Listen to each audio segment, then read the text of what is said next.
draw me nearer every day. I am willing to run all the way.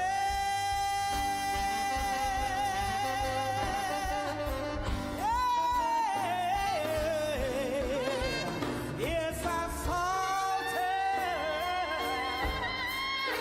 while I'm climbing. Don't be angry. Help me stand. I am willing to run on.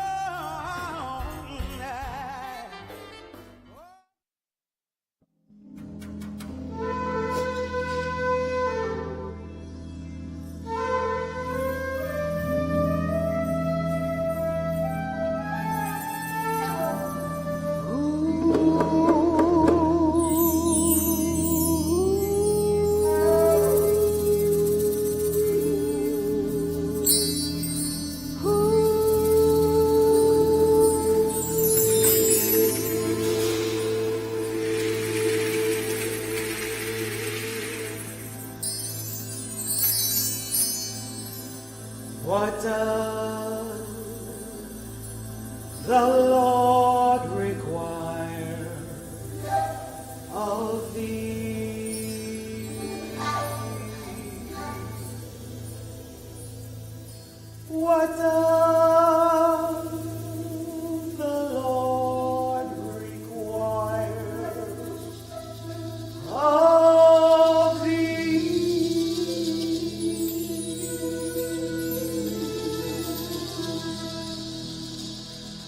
But to do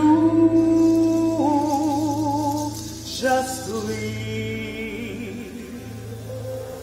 love, mercy, walk humbly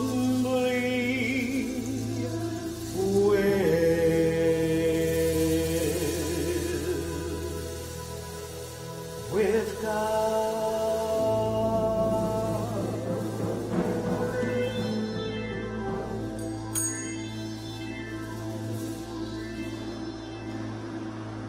Woe unto thee, who issue oppressive decree.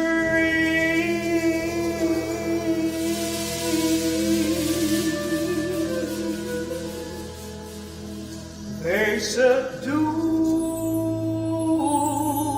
justly, love,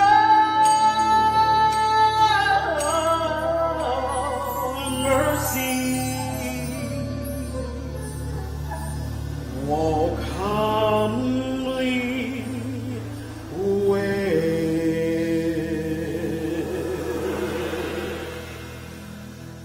with God.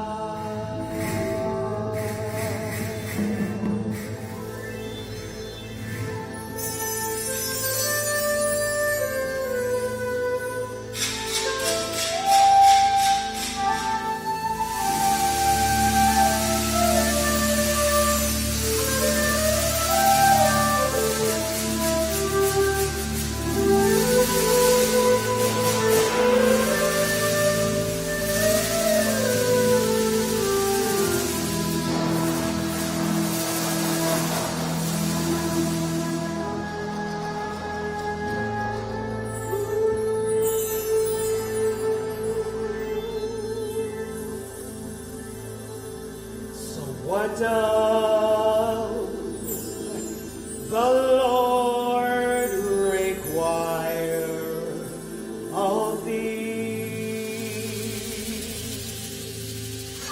What does the Lord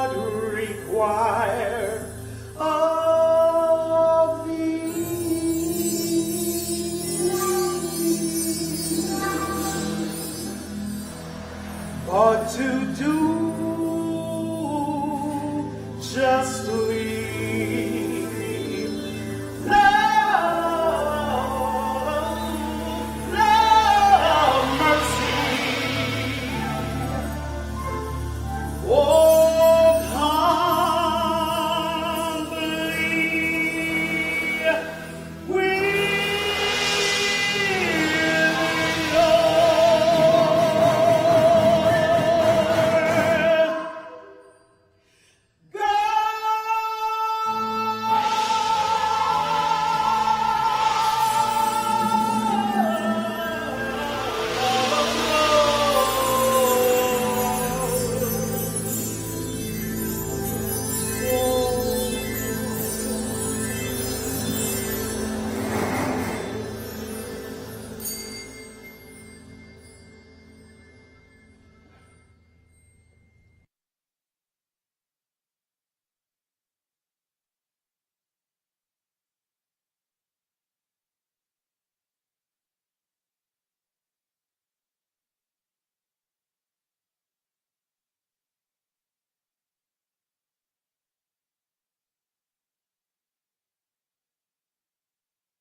expansion of the Labor Standards Act for protecting voting rights, health care, education. In other words, they were fighting for full humanity. And there were 1,100 actions all over the country where people were marching or in jail. And people were in jail. James Foreman was. Some students, male and female, down in South Carolina facing the death penalty for having sat down at lunch counters. We had seen in that year already 63 children, male and female, having dogs and hoses sicked on them. 1963 in May, and they won the Birmingham campaign. We had seen Medgar Evers be shot and killed. In June, we had seen the great march that happened in Detroit before ever the March on Washington occurred. And we would see later in that year, after the March on Washington, 4 of the girls blown up in a Birmingham church. And then even the president would be felled by an assassin's bullet. And yet the people came, not just for one person or for one speech, but they came to raise their collective voices. The actual speech that day Dr. King would deliver would be entitled "Normalcy Never Again." They came to say no to forms of injustice. They came to say yes to breaking free of the nightmare and embracing the dream. That's why they came. I was not even born at the time. I would be born 2 days later on August the 30th. My mother was in labor, and she said that it was though I asked her to stop to see what was going to happen at this gathering. But also 60 years ago, because we have to look accurately at history, there was missing sound. That sound was Rachel crying because her children were no more. That was the missing sound of Lena Horne or Emmett Till's mama or Rosa Parks for more than 27 words. Missing sound of so many powerful women. Missing sound of Ann Hedgebeth, who organized over 40,000 people to march herself, but did not get an opportunity at the mic, or Daisy Bates, or some of the young girls that marched and were a part of the Brown versus Board of Education decision. Or Diane Nash, who chose not to go and chose to go instead to Selma to begin to work for what she knew would come eventually, a Selma campaign. Missing sound, Dorothy Day, a Catholic worker, workers' rights woman, was missing sound. Thousands and thousands were missing sound, the voice of women and sisters in any significant way. Well, they were there. Mel Hillier sang, and as I said, Rosa Parks got 27 seconds, and there was one other that got a few sometime, and of course, Joan Baez sang with her guitar, "We Shall Overcome." But the Bible says on the day of Pentecost, God's Spirit was poured out on all of them, male and female. And you look down through the course of history, our Mother God has always been birthing her daughters. And our Father God has always been bringing forth his women, whether it was Miriam being a prophetess in the day of Moses, Sarah, or Hagar, who was put out and yet God kept her, or Deborah, who had the ministry of agitation in the Bible, and whose judgeship made her powerful. Some say she was the first woman preacher mentioned in the Bible because it was never mentioned that Miriam preached. But Deborah who was so powerful and would not allow the nation to wallow in despair. What about those two women, Shiphrah and Puah, who stood up to Pharaoh and birthed Moses and a whole lot of other male babies? Even Pharaoh said, kill them all before they even come out of the mother's womb, so they won't have to deal with it.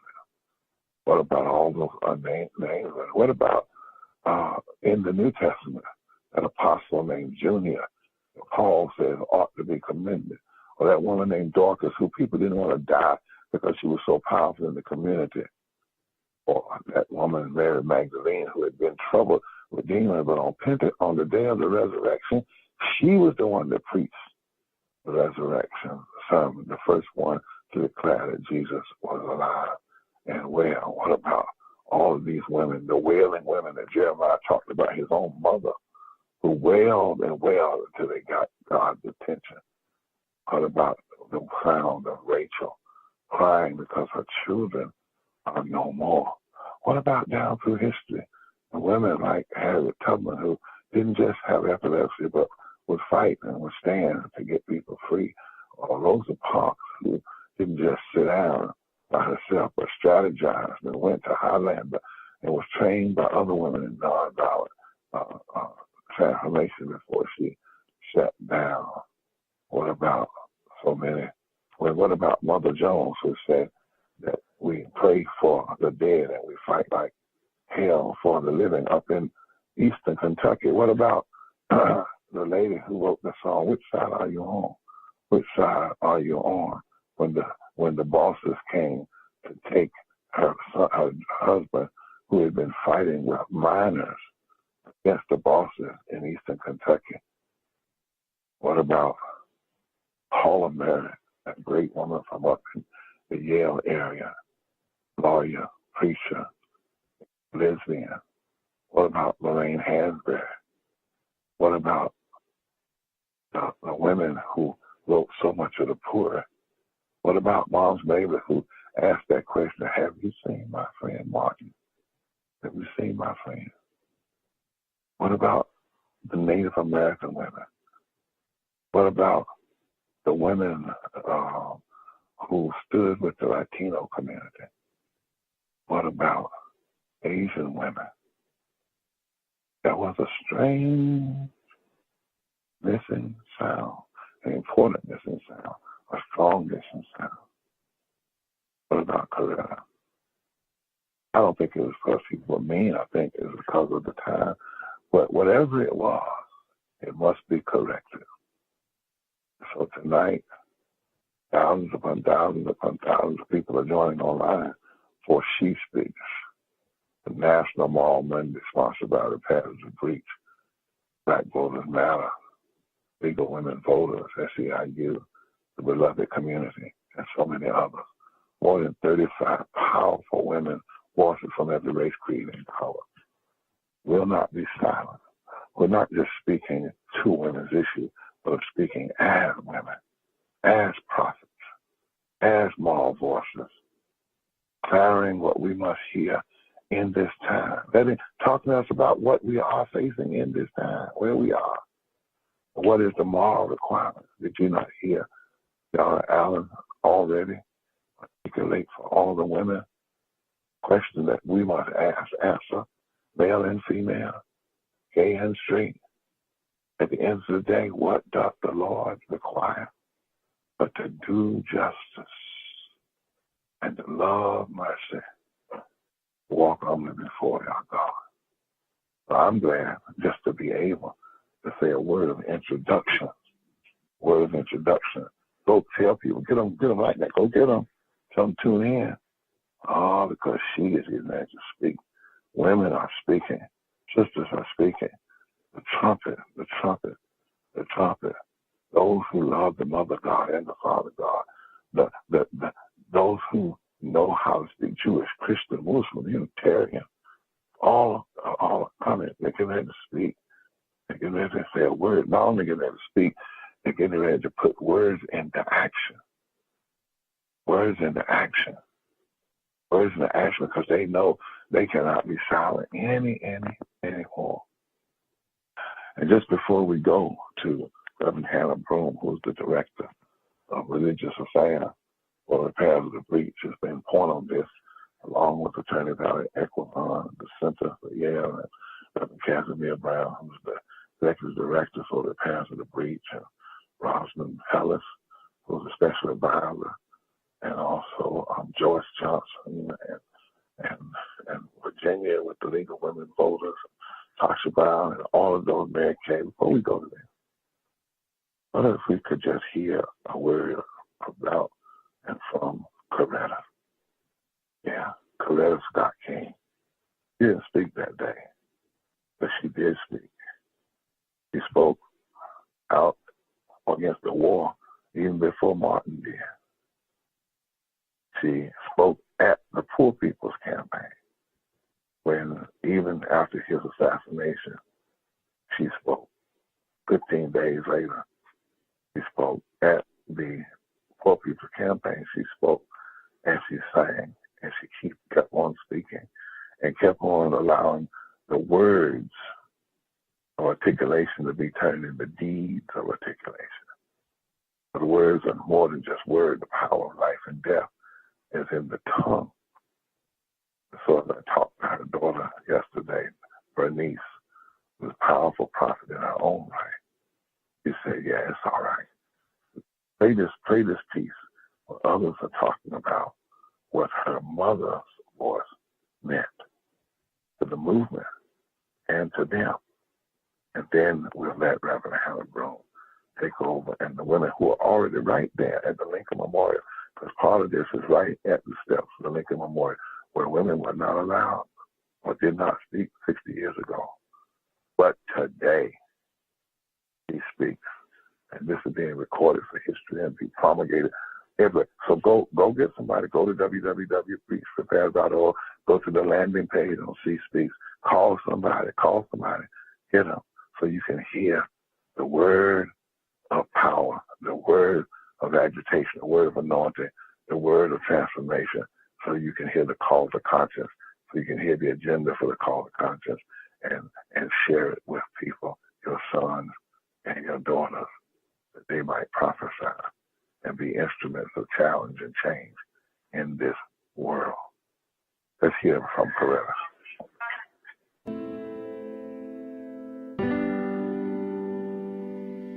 The nonviolent movement for social change must be properly interpreted, as well as developing programs that will deal with the issues of today. Dear Coretta. Dear Coretta. Dear phenomenal woman. Dear Mother, I can still hear your voice lifted in song. I can still see the warmth in your eyes and feel the gentle wisdom of your words. You had a vision of the future that felt impossible to so many. But your faith, fortitude, and integrity laid the groundwork for it to become a reality. Thank you, Mrs. Coretta. For creating, for singing, for leading, for being. Heal the wounded soul.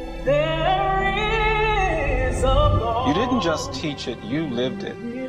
You told your own story in your own words. When others spoke over you, you let your actions be a guide for those who chose to see. You are glorious, not because you are perfect, but because life's imperfections taught you grace. Sharpen your compassion and your passions. At this point, I feel even stronger, and I want you to know that you have my utmost support. You stared down hate, stood firm in your beliefs, Protected the small, prepared a place for those who were oppressed. You showed us that resistance is a discipline, integrity is a practice in empathy, and courage can be cultivated by each and every one of us.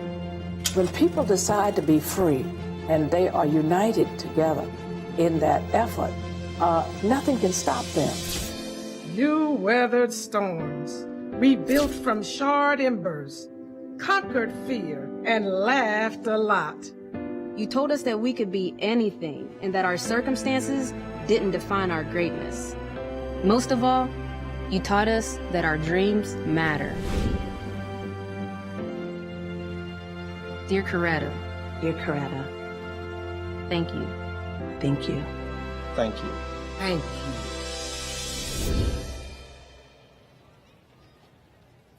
Hello, everyone, physically and virtually. We are standing on the steps live at the Lincoln Memorial on the actual day of the March on Washington. I am Reverend Dr. Hannah R. Broom, National Director of Repairs of the Breach, along with Black Voters Matter, the League of Women Voters, and Beloved Community. We are here because 60 years ago, on this exact day, August the 28th, 1963, women's voices were silenced. Today, 60 years later, we as women are standing in solidarity on the steps of the Lincoln Memorial. We come to call the nation to conscience. Did you know that cultural war distractions are blinding us from poverty being the fourth leading cause of death?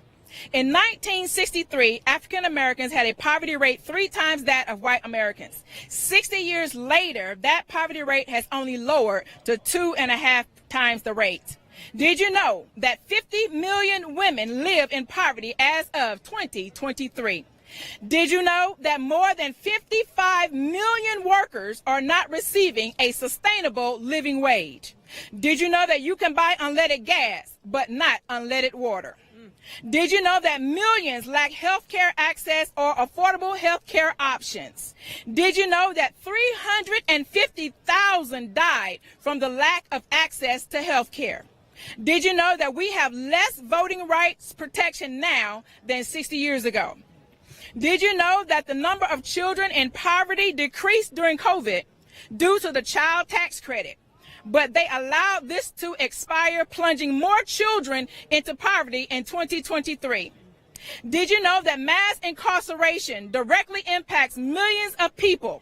Most face collateral consequences such as voting, housing, education, employment, and other restrictions. Did you know that 60 years ago, the demands of the protest march on Washington for jobs and justice occurred amid racial tension and violence? Today we still face these issues of racism, poverty, low wages, access to health care, over-militarization of our neighborhoods, gun violence. Today, we still have not secured all voting rights. Protection, we have not secured protection against gun violence. We have not secured sustainable living wages.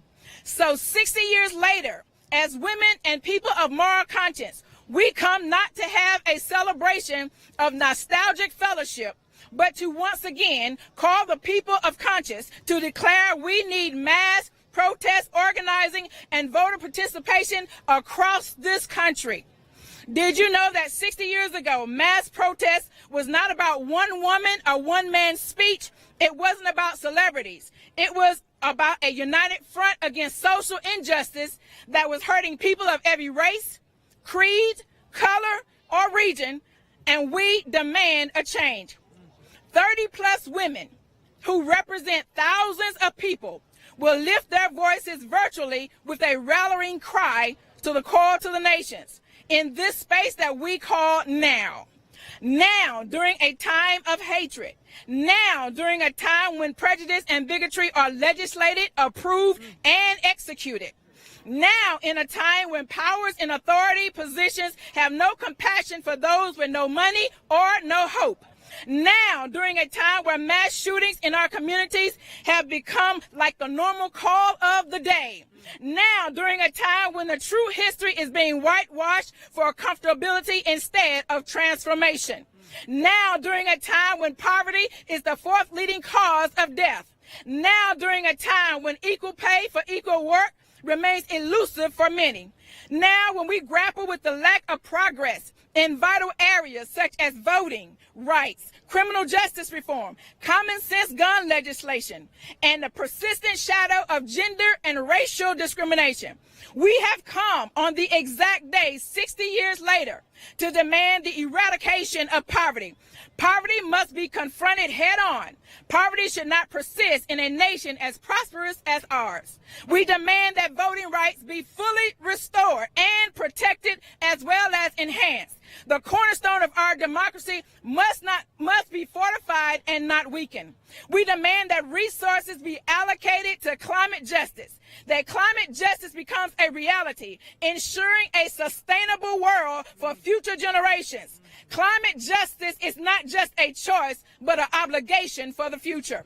We demand access to affordable health care must be guaranteed for all citizens, not just for the fortunate few, but for every citizen. The guarantee of affordable health care includes reproductive health care for women, because access to affordable health care is a fundamental right and is not a privilege.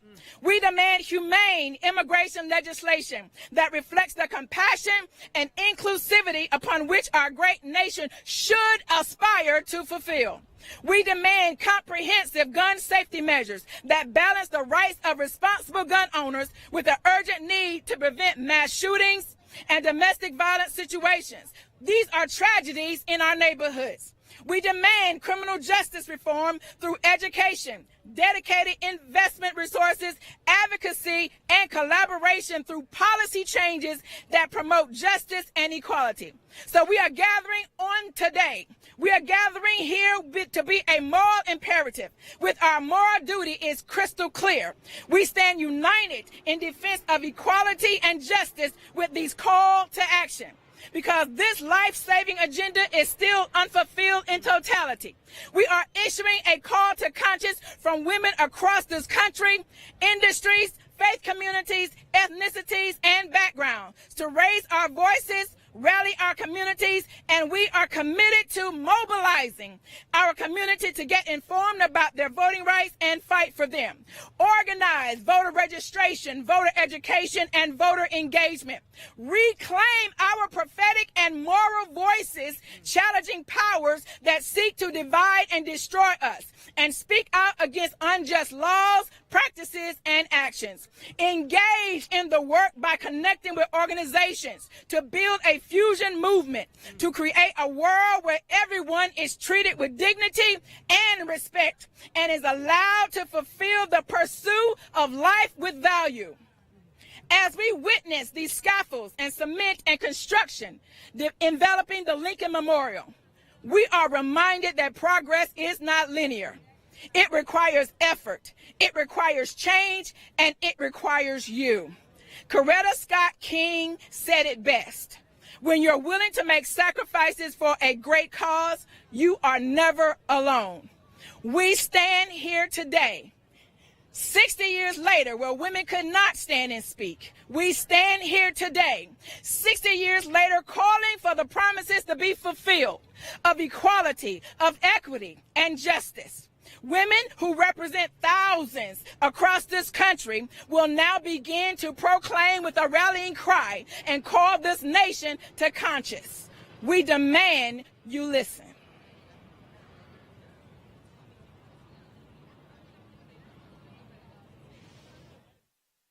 Wow. We demand that you listen. And the sisters were clear to tell me that the demand from women that they be listened to is not a speaking against men. It actually is an embracing. Sister Latasha Brown made that very clear, because we need all hands on deck Did you hear the litany of issues of where we are, but that we don't have to be there? Poverty, the fourth leading cause of death, but it doesn't have to be that way.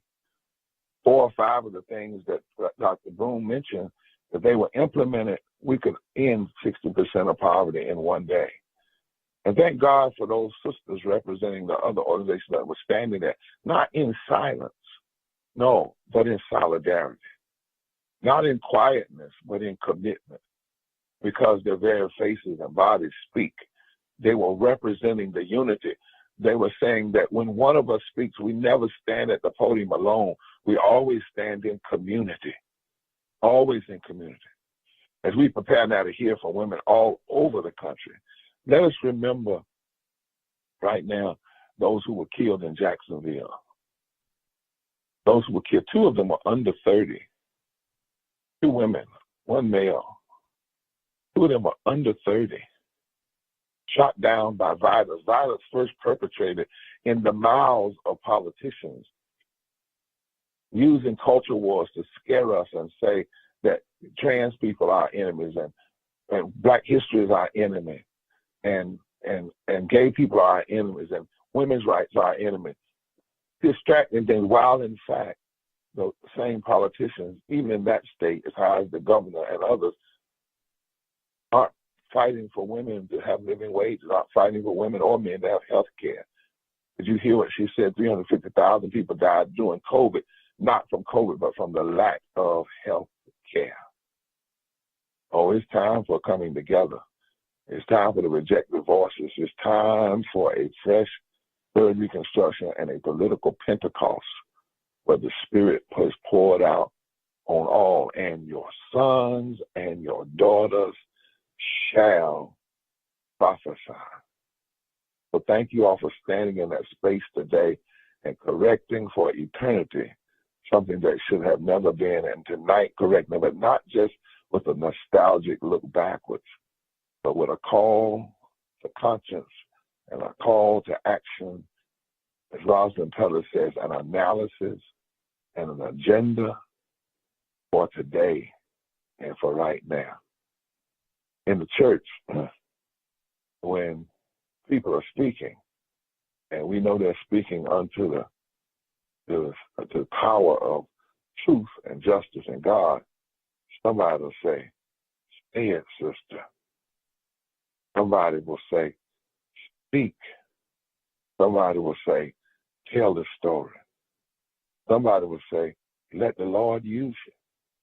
Somebody will say, "Stand tall." Somebody will say, "I see your help has come." Somebody will say, "Speak, sister. Speak, sister.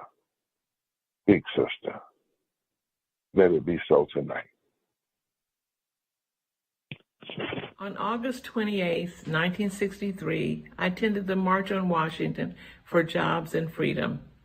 Early that morning, I boarded a bus in Winston-Salem, North Carolina, headed to D.C. Already active in the civil rights movement led by the Congress of Racial Equality and headquartered in my church, I looked forward to joining others from all across the country who, like me, had been in marches and on picket lines and were committed to making this country live up to its promise of equality for all people. Arriving in D.C. was much more than I could ever have imagined. Men, women, and children filled the mall in numbers greater than had ever been assembled. 250,000 people. We were all there from big cities, small towns, urban and rural areas. We were Black and white and Latino and Asian, all uniting to make our collective voices heard as we demanded economic security, justice, and equality. It was a pivotal day for the movement. We sent a message to this nation. This was a struggle that would be won. As I headed home that evening, excited about the day and the work ahead, analyzing the day as much as a 14-year-old could, I wondered why so few women had spoken that day and that we had heard from so many men. This was part of my thinking because in my hometown, women and girls were important organizers, strategists, and spokespersons for our movement. and women, old and young, were national leaders and represented on the mall in great numbers. The voices of women were muted on that day, despite their presence on the front line in cities across the country. Of course, now some things have changed. Laws have changed. The leadership and voices of women are being heard and recognized.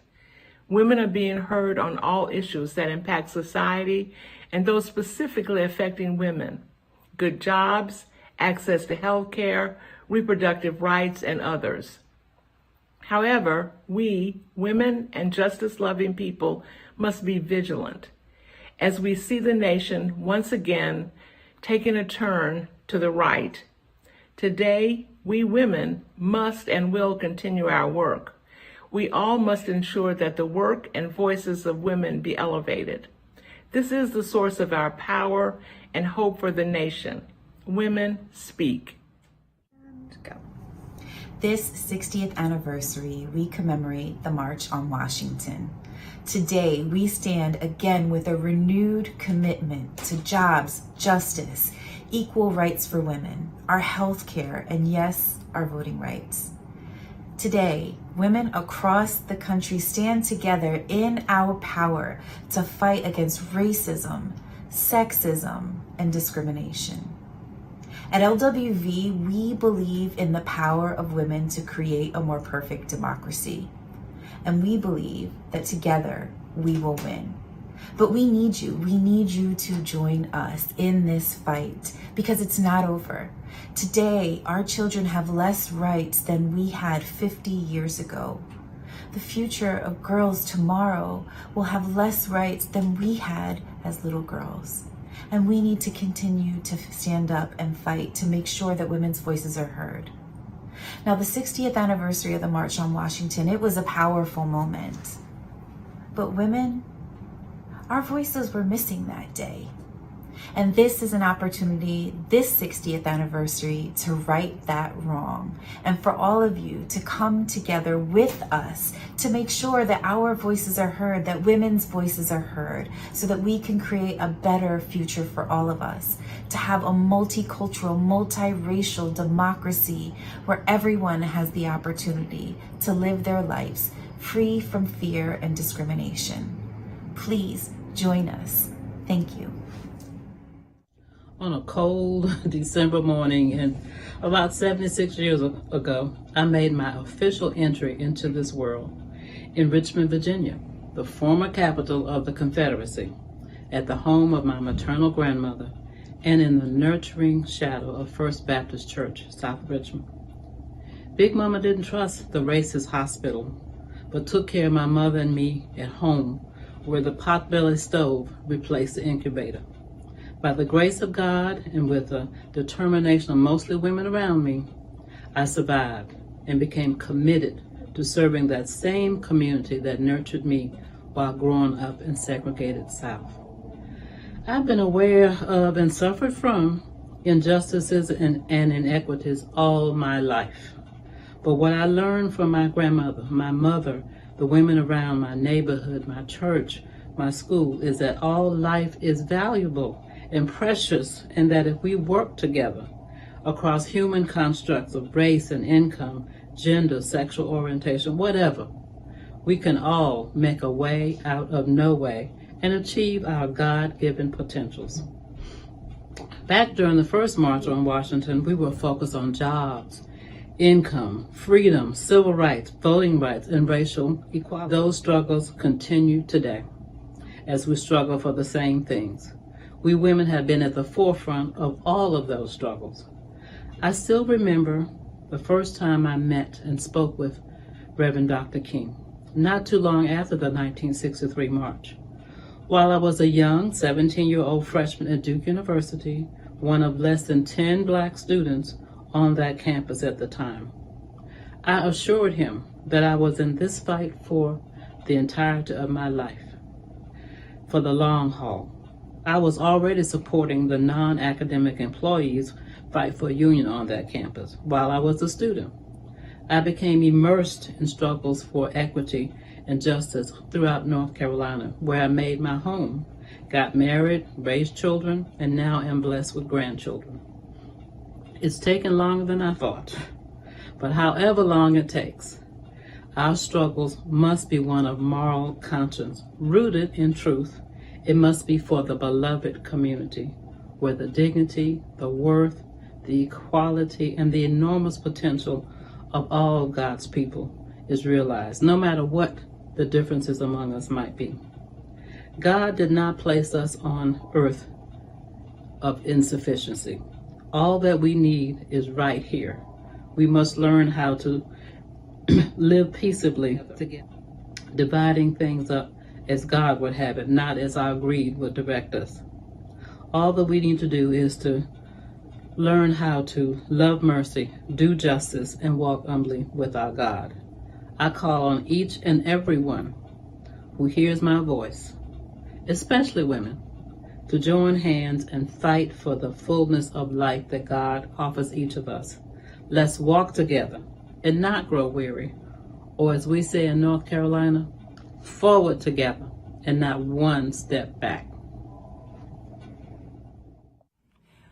Well, the first thing I did right was the day I started to fight. Keep your eyes on the prize and hold on, hold on.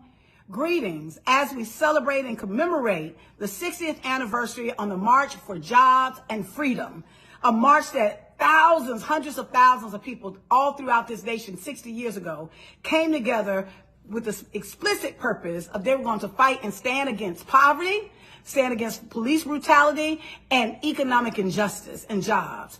That is, we continue to have to hold that mantle in this moment right now, with millions of people that are unemployed or underemployed, with folks that are living, millions of us that are living in poverty or below the poverty line. The fact that we are in the wealthiest country in the world, we have to demand that we have a more equitable redistribution of wealth to all of us, that when people are actually working, they're getting paid for the work that they're doing so that they can actually have the quality of life that they desire, they deserve. We have to demand that we have voting rights. This is a moment right now that we're seeing voting rights be attacked all over this nation. And it's incumbent upon us to actually do the work that needs to be done to make sure that we have federal protection, but also on the state level. We have to get engaged on every single level, from the local to the state to the federal level.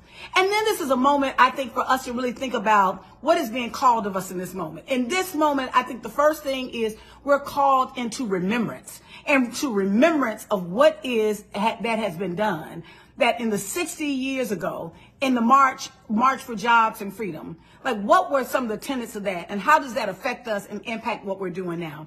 In the remembrance that even in a march that was powerful, that was centered in the civil rights, and civil rights principles, there was also a missing voice, and that was the voices of women. And that as women, as we're coming together and as communities, a community of consciousness, that we have to make a commitment that we will never allow ourselves to get to the point that we are marginalizing the voices of any of our people in our communities. And we have to stand on the space that as we organize and go forward, that we learn and we build and we evolve in another space around that. The second thing I think that we have to do is we have to recommit ourselves. This is a moment for us to really look at what's happening around us and know that we are the ones that are being called to be the voice in the wilderness, that we're the ones that are being called to speak to the dry bones so that people can live again, that they can have hope, that they can believe in something that is greater than what their experience is right now, and that we have to also believe that we can create that we can radically reimagine every single system in this country to create the kind of environment that people can have the kind of quality of life that they deserve, that we're in the wealthiest country in the world. People should have health care.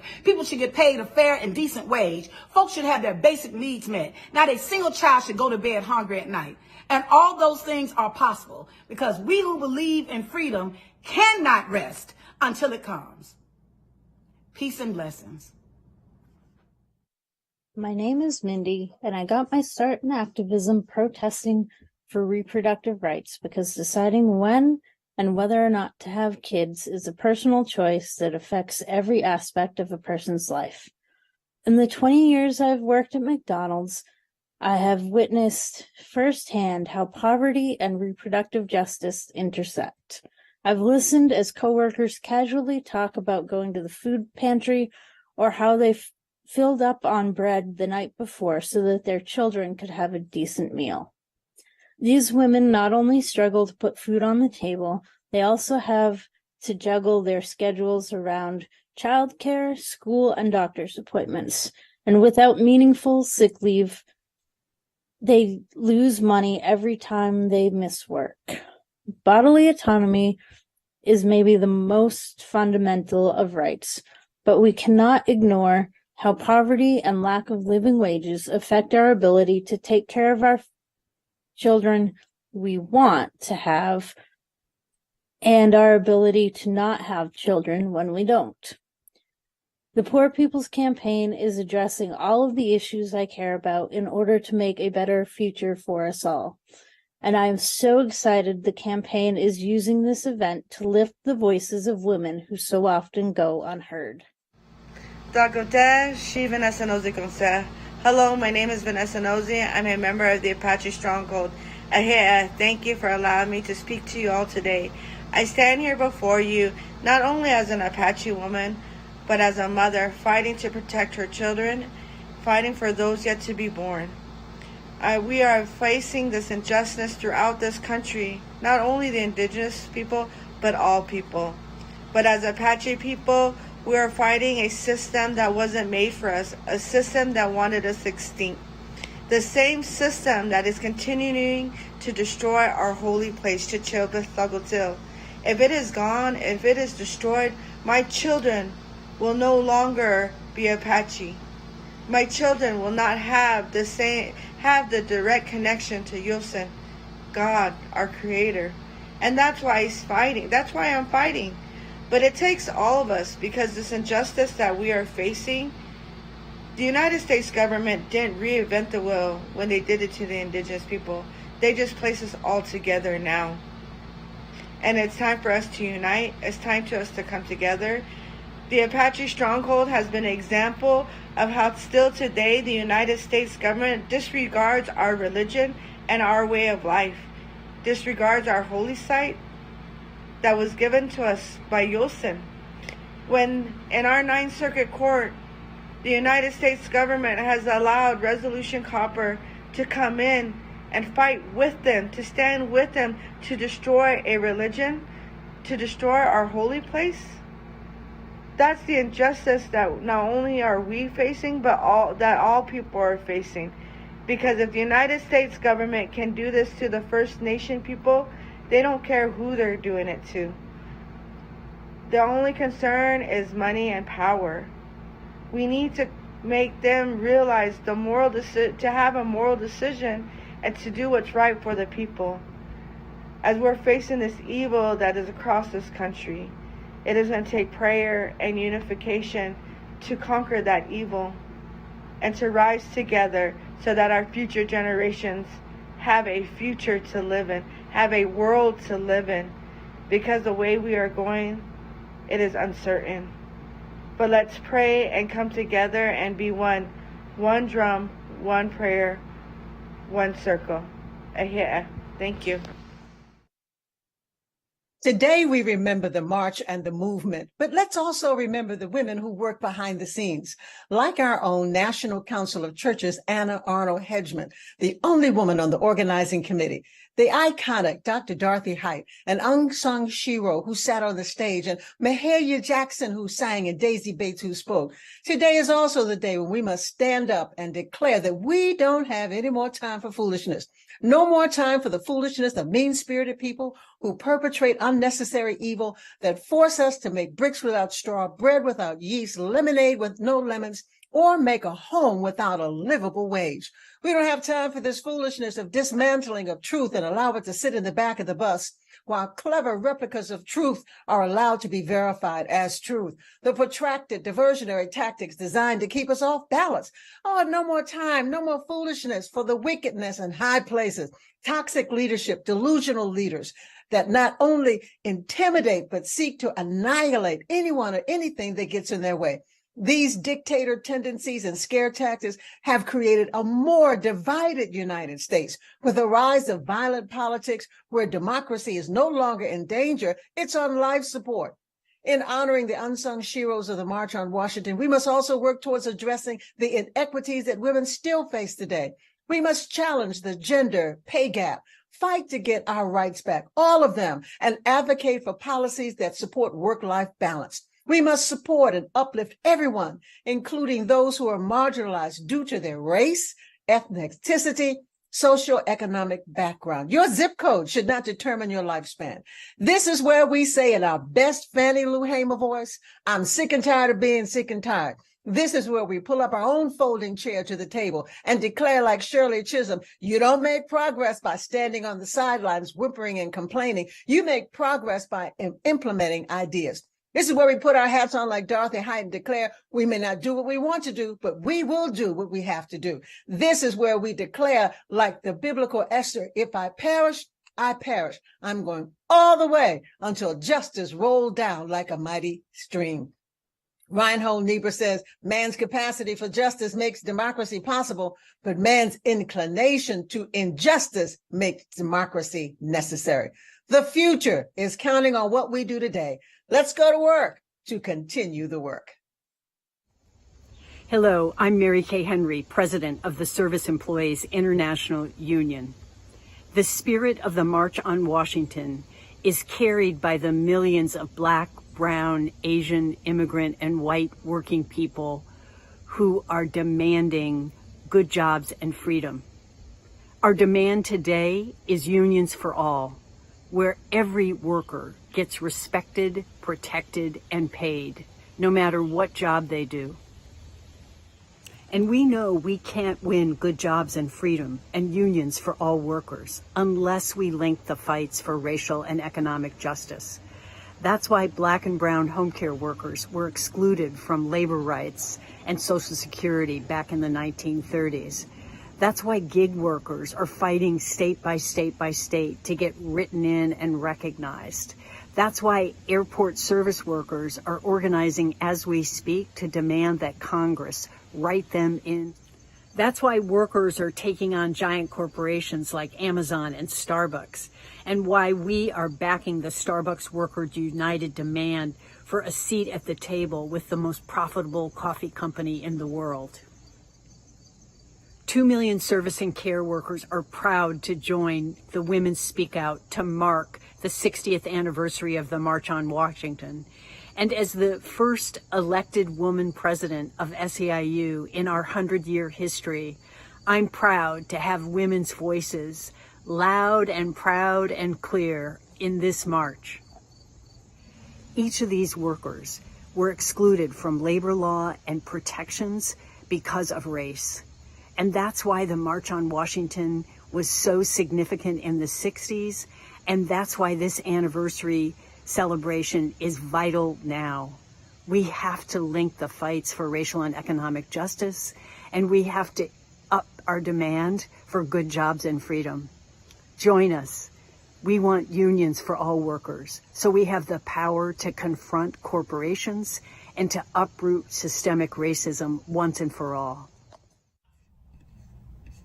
My name is Ai-jen Poo, and I'm the president of the National Domestic Workers Alliance. At the National Domestic Workers Alliance, we represent the 2.2 million women who work inside of our homes, as nannies taking care of our children, as home care workers taking care of our aging and disabled loved ones, as house cleaners caring for our homes. It's the work that makes all other work possible in our economy. It's a workforce that is majority women of color, just as domestic workers have always been majority Black and brown women who are also mothers, caregivers for our own families, creators, leaders in the community. And to this day, most domestic workers in our country earn less than $12 per hour, have no health insurance, no job security, no paid time off. The women who we count on to take care of us and our families can't take care of themselves or their own families doing this work. And that is why we are a part of a proud tradition of Black women organizers and leaders, from washerwomen who went on strike for better pay in 1881 to Dorothy Lee Bolden, a domestic worker from Atlanta, Georgia, who founded the National Domestic Workers Union as a part of the growing movement for civil rights and economic justice in the 60s and 70s. Many of the women who are part of the March on Washington were domestic workers. They knew they had to be there because the March on Washington was fundamentally a march about dignity. And to this day, we continue that fight. We continue in that spirit and that commitment to dignity as we fight for livable wages, for citizenship for immigrants, for good jobs for care workers, for the ability to take care of our families, childcare, paid leave, home care for our aging and disabled loved ones. It's all about dignity, and we carry that fight forward with power, with humility, with pride alongside all of you. Hello on this special day of commemoration of the March on Washington. I am Reverend Dr. Iva Carruthers, General Secretary of the Samuel DeWitt Proctor Conference. I have just returned from a 10-day visit in Brazil with women leadership there, talking about the power of our connectivity. Our global actions, our global visions, and our voices matter. And we will not be silenced or disconnected by book bannings or even bullets. We know that silence makes a mighty noise, and we will always speak our truth. It was Prathia Hall and Mahalia Jackson who spoke truth and gave Dr. Martin Luther King the word for the March on Washington 60 years ago. It was Winnie Mandela who was in Brazil and then came to the U.S. to connect our anti-apartheid movement with our civil rights movement, with our human rights movement. And today it is Black women in the courthouses, Black women in the White Houses, in the boardrooms, and Black women in the faith houses who again give us the power to keep moving forward. We know a people never rise above its women.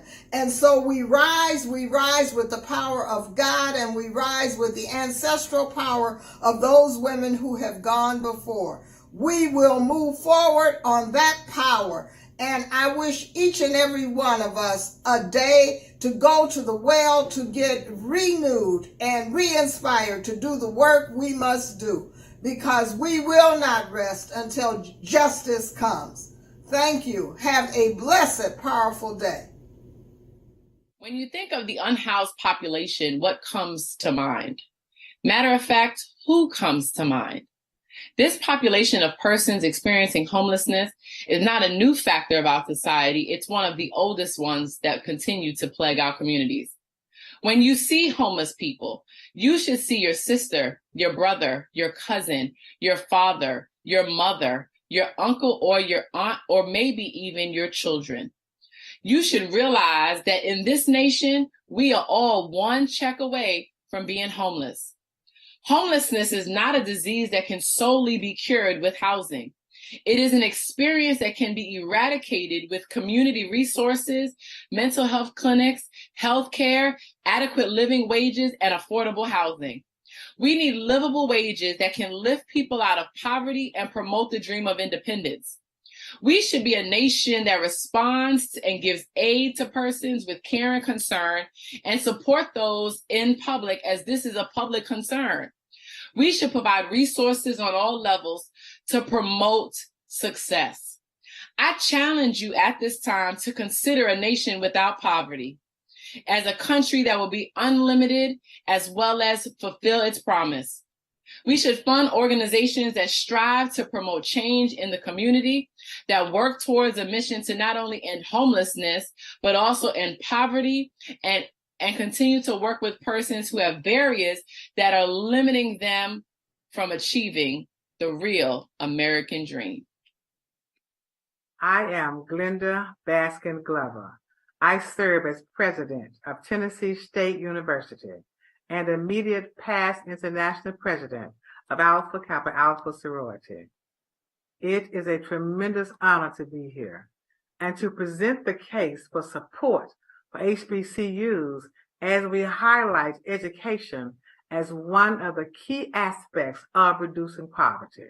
If ever there was a time that we needed to support HBCU endeavors, that time is now. If ever there was a time that we needed each other, that time is now. As an HBCU president and vice chair of President Joe Biden's Board of Advisors for HBCUs, I see firsthand the challenges of Black colleges, and I ask us all to commit to do all in our power to ensure the sustainability of HBCUs. If we truly are serious about eliminating economic disparities and improving the wealth of our population, then let's invest in the education of our sons and daughters, and let's choose HBCUs, those historically underfunded, under-resourced institutions, treasured institutions that produce top-tier talent across the country, talent that benefits not only this economy, but the world at large. This is the key to a brighter tomorrow, to reversing generations of financial inequities and social injustices for African Americans, building competitive students to be productive in a global marketplace. So let's stand together, band together, stay together, pray together as we assist this generation and do all that God has assigned for us to do. Not many people know that the March on Washington in 1963 was actually about bringing a list of 10 demands to then President John Kennedy. A guarantee to the right to vote, desegregation of schools, access to affordable housing, a federal living wage rate, fair employment practices, and a jobs training program.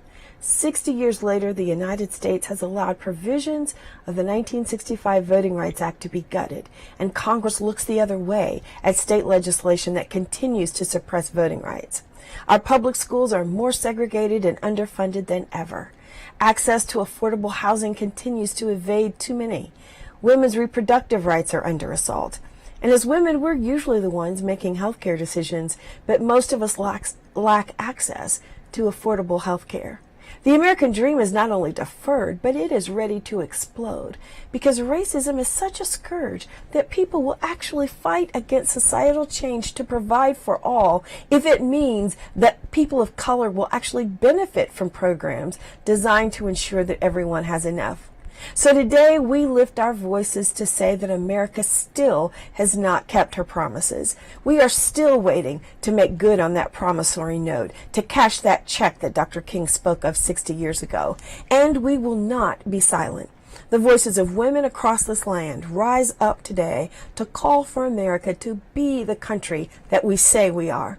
To do that, people of all faiths must have the courage to stand for our moral convictions and hold this nation to account. May God grant us enough wisdom, enough courage, enough love to work to ensure that America lives up to her ideals. I'm Sheila Katz, CEO of National Council of Jewish Women, the largest Jewish feminist civil rights organization in the United States. We're gathering today, August 28th, 68 years since Emmett Till was lynched and 60 years since the historic March on Washington. Today, we honor Emmett Till, and we honor his mother, Mamie, who insisted the world see what it had done to her child. Along with Mamie, we honor all the women of the civil rights movement whose bodies and children were on the line. And it also seems fitting that we're gathered today during the Jewish month of Elul, when Jews prepare for our high holidays, when we are instructed to consider both the harms of the past and how we can achieve our hopes for a more whole future as a community. So we reflect. Children are still dying from police violence, from guns in schools, from poverty. Families are still suffering from a moral failing in our policies, from losing the expanded child tax credit, and in many places paid school lunches. And women aren't even considered equal in our own Constitution, despite the fact that we just hit over 100 years of fighting for the Equal Rights Amendment to ensure that the laws protect all, regardless of gender. But we will not lose sight of the world we know we can build together. More women are in leadership positions than ever before, turning anger into action and pain into purpose. Together, organizations like Repairers of the Breach, League of Women Voters, Black Voters Matter, National Council of Jewish Women, and all others participating in today's Moral Monday event are fighting for a country where our rights are not up for debate. I want to bless us that we find resilience even when it feels like the arc of the moral universe is taking too long to bend in the right direction. That everyone has access to health care and can make decisions for their own bodies. That all children are raised in safety and wholeness. That our systems set them up for a future in which they can thrive. May we always remember that we who seek justice are the majority in this country, and we can and will shape a better future. Amen. Hello, hello. I'm Kelly Robinson. I use she, her pronouns. I'm proud to serve as president of the Human Rights Campaign, our nation's largest LGBTQ plus civil rights organization. And I'm even prouder to join Bishop Barber, the Repairers of the Breach, and all of you as we honor our history and we honor the fight for our future. You know, in 1963, the leaders of the civil rights movement, they marched for jobs and for freedom. And here we are 60 years later. For LGBTQ plus Americans, our freedom to simply be is still under attack. Our freedom to fly a pride flag in allyship without getting shot like Lori Carlton did. Our freedom to dance in the streets without getting stabbed like O'Shea Sibley did. Our freedom to walk down the street without getting gunned down like Coco did.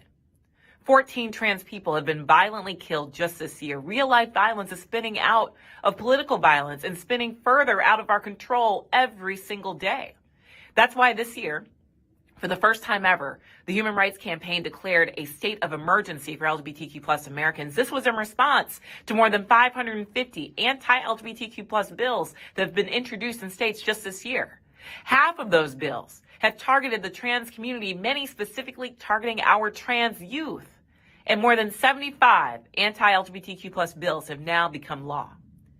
And we know the extremists who are going after gender-affirming care are the same ones that are going after abortion care. The extremists who are banning LGBTQ plus books are also rewriting Black history. They are weaponizing intersectionality, y'all, and now is the time that we have to harness it. Our movement is stronger when we work in coalition. Just think about Bayard Rustin, who in 1963 was the chief organizer for the March on Washington. He couldn't and would not separate his queerness from his Blackness, and neither will I. And so we can't separate LGBTQ plus rights from civil rights, from labor rights, from women's rights, from immigrant justice, from environmental justice. These fights, they are multiplying. But we contain multitudes. And if we unite, by God, I know that we will win. 60 years ago, Congressman John Lewis, he stood on those steps, on the steps of the Lincoln Memorial, and said, "We do not want our freedom gradually, but we want to be free now." Today, let us add that we don't want our freedoms one by one. We want freedom everywhere, for everyone, in every part of our lives, without exception. So let's keep fighting. Let's finish what was started in 1963, and let's get free. Hey y'all, it's Joy Reid from MSNBC's The Readout, and as we commemorate the March on Washington, I just feel like we need to reconnect with the original purpose of the march. I think that march has been reduced in so many ways to 250,000 people gathered on the National Mall and a few lines from Dr. King's speech, but it was so much more than that. It was a call to moral justice. It was a demand to pass the Civil Rights Act. It was a demand of the President of the United States and the Congress to act. It was a demand not just for racial justice and civic justice, but also for economic justice. To say that people in this country, Black folk in particular, should not have to be subjected to want, to economic want, to a lack of health care, to a lack of opportunity, to a lack of the basic dignity of being a citizen. And that needed to change, and that politicians had to do better than to say that this was the best that they could do. It was a demand, a moral demand, for an end to racial terrorism, but also an end to economic terrorism. And it was a demand that came from the moral center of this country, which is the descendants of slaves. Black folks, who have always fought for a justice that would go beyond just the Black community. Because when we get justice, we share justice. So let's reconnect with the moral demands of that march, because we can do better. And when we stand together and make our voices unified, we will do better. Let's make every Monday a Moral Monday. Peace, y'all. My name is Kelly Hamlin Sullivan, and I am in the 6th grade and part of the Justice Warriors of the North Carolina Poor People's Campaign. My family teaches me to be a lifelong learner. I believe that everyone should commit to continuous education, including the general public, faith communities, the American government, and even people in other nations. When we learn more, we can make better decisions. When we make better decisions, we can live better lives. Here are some things I have learned. As Christians, we are to love and not hate, and we are all made in the image of God. Thus, when I see the parents of my gay friends providing for them love and having respect for others, I know they have learned about Jesus and have decided to honor him by loving their gay children. I have classmates who spent their entire summer break at home in their house because their parents did not have the money to send to any camps or programs. Those programs would have helped my classmates remember what they learned during the school year, or even something new. Everyone should have access to education, no opportunities. How else will people be ready for their jobs when they're older? My learnings about Jesus are making me wonder why there are poor and hungry people in my neighborhood and school. I have classmates who cannot afford to pay for lunch. I often see families walking on the highway with groceries from Walmart. They do not have a car, and we don't don't have a big transportation system where I live. Every time I see on the news that someone was killed on Highway 29, I think of those families with so many who say they believe in Jesus. I think they should think like Jesus and make good decisions. Good laws will help poor and hungry people to not be poor and hungry. I'm in the 6th grade. I have learned that it is not God's will that people are killed for supporting gay people. It is not God's will that people don't have access to education, that people are hungry, or that people are poor. I don't know why others, particularly some adults, have not learned these things and more. But don't worry, I'm going to make sure that more people and know what justice is. I commit to speak up, act up, and pray up, so that all humans will have food, safe shelter, clean water, and dignity and respect. Those made in the image of God deserve. I am Kelly Hamlin Sullivan. Join me in creating justice for all. That's what Jesus would do. Good evening. My name is Bishop Tanya Rawls, and I am founder and executive director of the Freedom Center for Social Justice in Charlotte, North Carolina. We are a culture-shifting organization committed to the growth, safety, and empowerment of marginalized populations, particularly people of color, LGBTQ people, and the poor. 20 years ago, my 16-year-old godson at the time came out to me and told me that he identified as female and always had. I learned that day that I had a goddaughter and not a godson. I also learned that she had contemplated suicide and attempted it on multiple occasions because of the alienation and pain she felt at school in particular. The teachers, coaches, students, counselors, no one inside of the system was willing to help her birth parents or my spouse and I support this amazing human being. My daughter was one of the fortunate ones. She lived. However, not without lifelong scars and damage caused by those years of not being supported. People judging because of the length of her hair and the color of her fingernails. 20 years later, here I speak yet again, not for my child, but for the thousands of children and families who feel as desperate as we did for their kids to just have an unobstructed fair shot at a quality life and future. Data from the National Library of Medicine indicated that 82% of trans individuals have considered killing themselves, and 40% have attempted suicide, with suicide rates highest among trans youth. These families are literally fighting for their loved ones' lives. As an out Black lesbian cleric who has been through my own fair share of oppressions, I cannot believe there are those who would dare to use our trans family and trans and gender nonconforming youth as their newest targets. We say, hell no. You cannot come for our youth and expect us to sit back and watch these politically motivated acts across the nation go unattested. For those who may feel I am making much ado about nothing, let me give you a little quick public service announcement as I close my remarks about how bad things really are. This year alone, more than 506 anti-trans bills, this year alone, have been offered up in states across the nation, many of them, most of them, targeting trans youth. We live in a nation that considers drag queens more dangerous than threats by gun violence.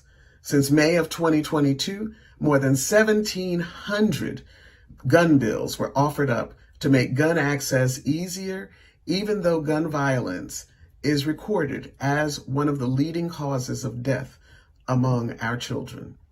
If things are going to change, we have got to change them. The change must come first within ourselves, in our houses and spaces of worship, in our communities, and yes, in our legislatures. We've done it before. We can do it again, but not without us being intentional about fighting for the least of these wherever they may show up. And right now, that is our trans young people. They need you. Help us. May it be so. Hi, my name is Reverend Dr. Liz Theo Harris, and I'm the director of the Cairo Center for Religions, Rights, and Social Justice. I'm also the co-chair of the Poor People's Campaign, a national call for moral revival. It is an honor to be a part of this Moral Monday on the 60th anniversary of the March on Washington. It is clear today that the promise of these yet-to-be United States has not yet been realized.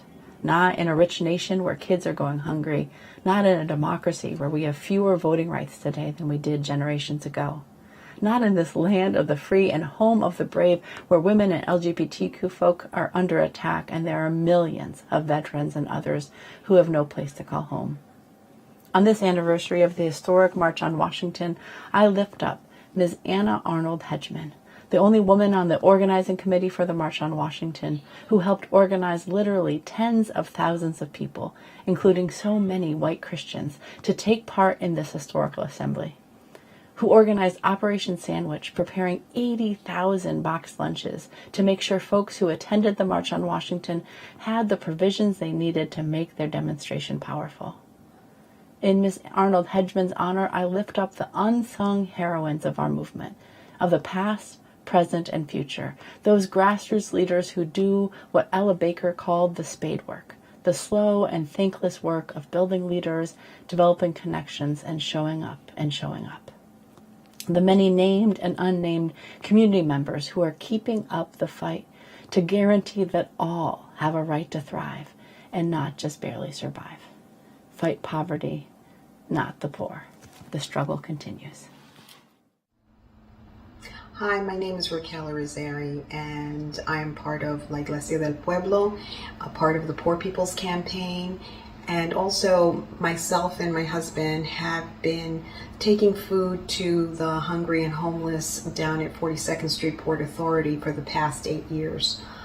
One of the things that we've seen is that our people that are there are people who have sort of fallen through the cracks of society, people who don't have families that will take them in, or people who have mental illness, and people who might be addicted to substances. What I want to talk about are the people who have mental health issues. At this point in time, since July, after the public health emergency was declared ended, 3.8 million people have been taken off the Medicaid rolls. And according to the Commonwealth Fund, approximately 15 million people will be kicked off these rolls by the end of the year, I believe, when the states finish going through all their enrollments and checking to see and reassessing people. People need their mental health services. They need to be able to keep themselves healthy, physically healthy, mentally healthy, so that they can address the issues that are going on in their lives, keep themselves housed in their own homes instead of being evicted and put out into the streets. Because that's what I see, people who, and once a person does get out onto the street, their mental health does not get any better, it just gets worse. And the chances of them living a happier life and getting back into society is much, much worse. So in terms of saving money for the public, you don't save any money at all. It's a penny wise, pound foolish. If you take care of people ahead of time, you can save them a lot of pain and suffering in the future. So that's what I want to say today, and how important it is that we in the Poor People's Campaign continue to fight for people who need their mental health services, who need their health services, and everyone should have the right to take care of their health. Thank you. Hola, mi nombre es Raquel Irizarry y yo soy una de las miembros de la Iglesia del Pueblo. Nosotros somos parte de la campaña de los pobres. Hoy yo quiero hablar sobre el trabajo que mi esposo y yo hicimos por estos ahora 8 años. Nosotros traemos comida a la gente sin hogares y que tienen hambre en la calle 42 en Port Authority, aquí en Nueva York. Y lo que nosotros encontramos que hay mucha gente allí que tienen problemas mentales, gentes que cayeron afuera de la comunidad social, que no tienen apoyo de sus familias, que no tienen amistades, y también gente que tienen problemas con las drogas. Y lo que yo quiero hablar de hoy es que de julio 2023, 3.5 millones de personas lo echaron de Medicaid. Y dice el Commonwealth Fund que después de todos los estados van a mirar a toda la gente que están en las listas de Medicaid, y que cuando ellos terminan, más o menos va a ser como 11 millones de gente que lo van a echar de Medicaid. Esto es una tragedia, porque hay gente que se pueden quedar en sus casas, gente que necesitan. La salud mental es muy, muy importante, como la salud física. Y gente necesitan el Medicaid para ir al doctor. Y mucha gente se pueden quedar y no deben estar desalojados, porque si tienen el foco, se pueden quedar en sus casas, se pueden mantenerse. Entonces, esto pensando muy corto, porque, por ejemplo, si una persona está en la calle, no pueden regresar a un ambiente de casa tan rápidamente. Específicamente si cuando se caen en la calle, ellos se ponen peor, no mejor. Se ponen mucho más peor. Entonces, si uno le da el apoyo adelante, pudimos evitar mucho sufrimiento en esta vida. Entonces, eso es lo que yo quiero decir hoy. Gracias por oírme. I am Reverend Dr. Karen Georgia Thompson, General Minister and President of the United Church of Christ. We gather together today to commemorate the 60th anniversary of the March on Washington, D.C., an event that was inspired by the atrocities of the day as African Americans and people of African descent in these United States struggled for their civil rights. 60 years later, the call is still the same. It is clear and strong for us to be advocates for justice for all. While we can celebrate the many achievements and accomplishments of our forebears, the call is here for us today. Racism is still alive and well among us. Economic disparities are determining the lives and outcomes of millions who lack the opportunities for quality education and opportunities that would increase the quality of life of millions of people of African descent. Today, we gather in common commitment to answer the call to be repairers of the breach, the restorers of the streets to live in. We are called to ensure all have access to a living wage and have the opportunity to live with their full human rights, with dignity and with respect. Today, the list of injustices that are among us are too many to enumerate, along with their intersectionalities. We have work to do. The urgency of 60 years ago is still with us. Our presence is needed to bring the changes and to continue the work started 60 years ago. We are the voices calling out in the wilderness for this season of change. We will usher in. There is nothing too hard for our God. We have seen the yield of the seeds planted 60 years ago. We will continue the march started on August 28th, 1963, until all are free and flourishing and living with dignity. May it be so. Amen. Hi, everyone. I'm Barbara Arnwine, president and founder of the Transformative Justice Coalition. I'm also formerly of the Lawyers Committee for Civil Rights Under Law. It is my honor to speak at this event. Thank you to the Poor People's Campaign for marshaling women's voices so that she speaks as heard. Think about it. Back in 1963, major Black women speakers like Daisy Bates, young, amazing leaders like Diane Nash, people like Ella Baker, Paula Mary, oh my God, Satima Clark, all Rosa Parks, all of these women were not heard during that march. So it's my pleasure to be able to join the women of today who are fighting. I want to also say really clearly and succinctly that our mission of today must be to lift up our young people. We got to fight for their leadership.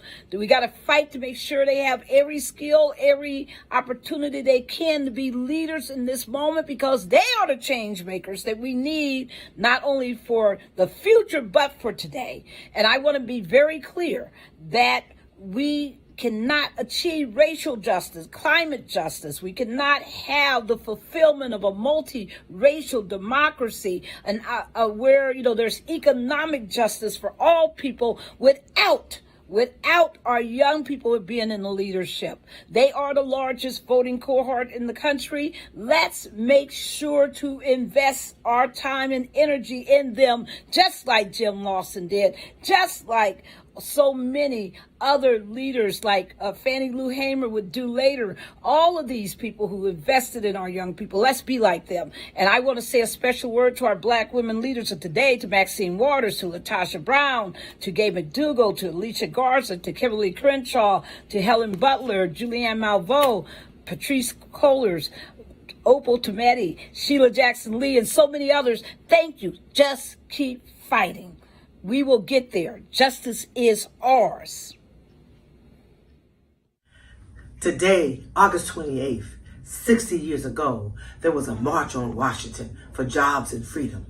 Today, we're fighting for jobs and freedom, but we're fighting for our rights. We're fighting for our freedom. We're fighting for justice. We're fighting for opportunity. We're fighting for the right to live. We're fighting to make sure that we are not erased in this country.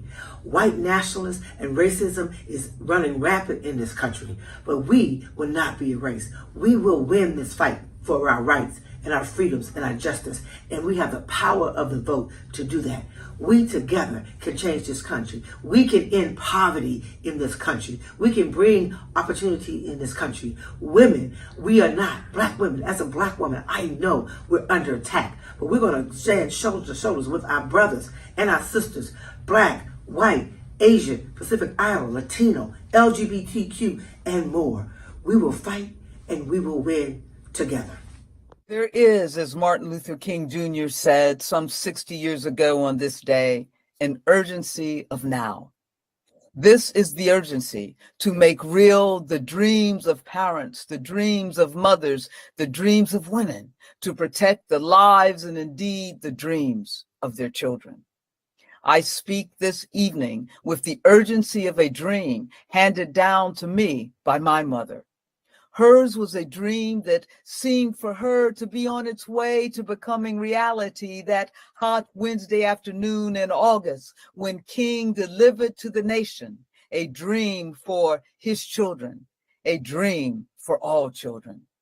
I remember it like it was yesterday when my mother called my brother, two sisters, and me in the living room to watch King proclaim his urgent dream. What I did not realize then was that the dream my mother had for her four children was indeed the same dream that King had for his children. It was a dream to live in a world free of anti-Black racial hatred, a dream where they could live freely into whomever God had created them to be.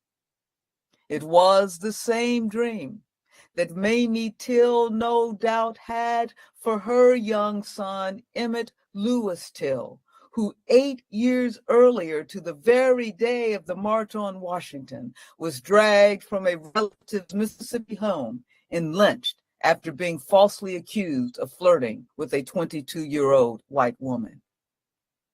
It is no doubt the same dream that O'Shea Sibley's mother had for him before he was stabbed to death at a gas station last month because he was a Black gay man. As women, as mothers, as parents, as inheritors of King's dream, we face an urgency of now today to create a different present and hence foster a more just future for our children and their children and those future children we cannot see.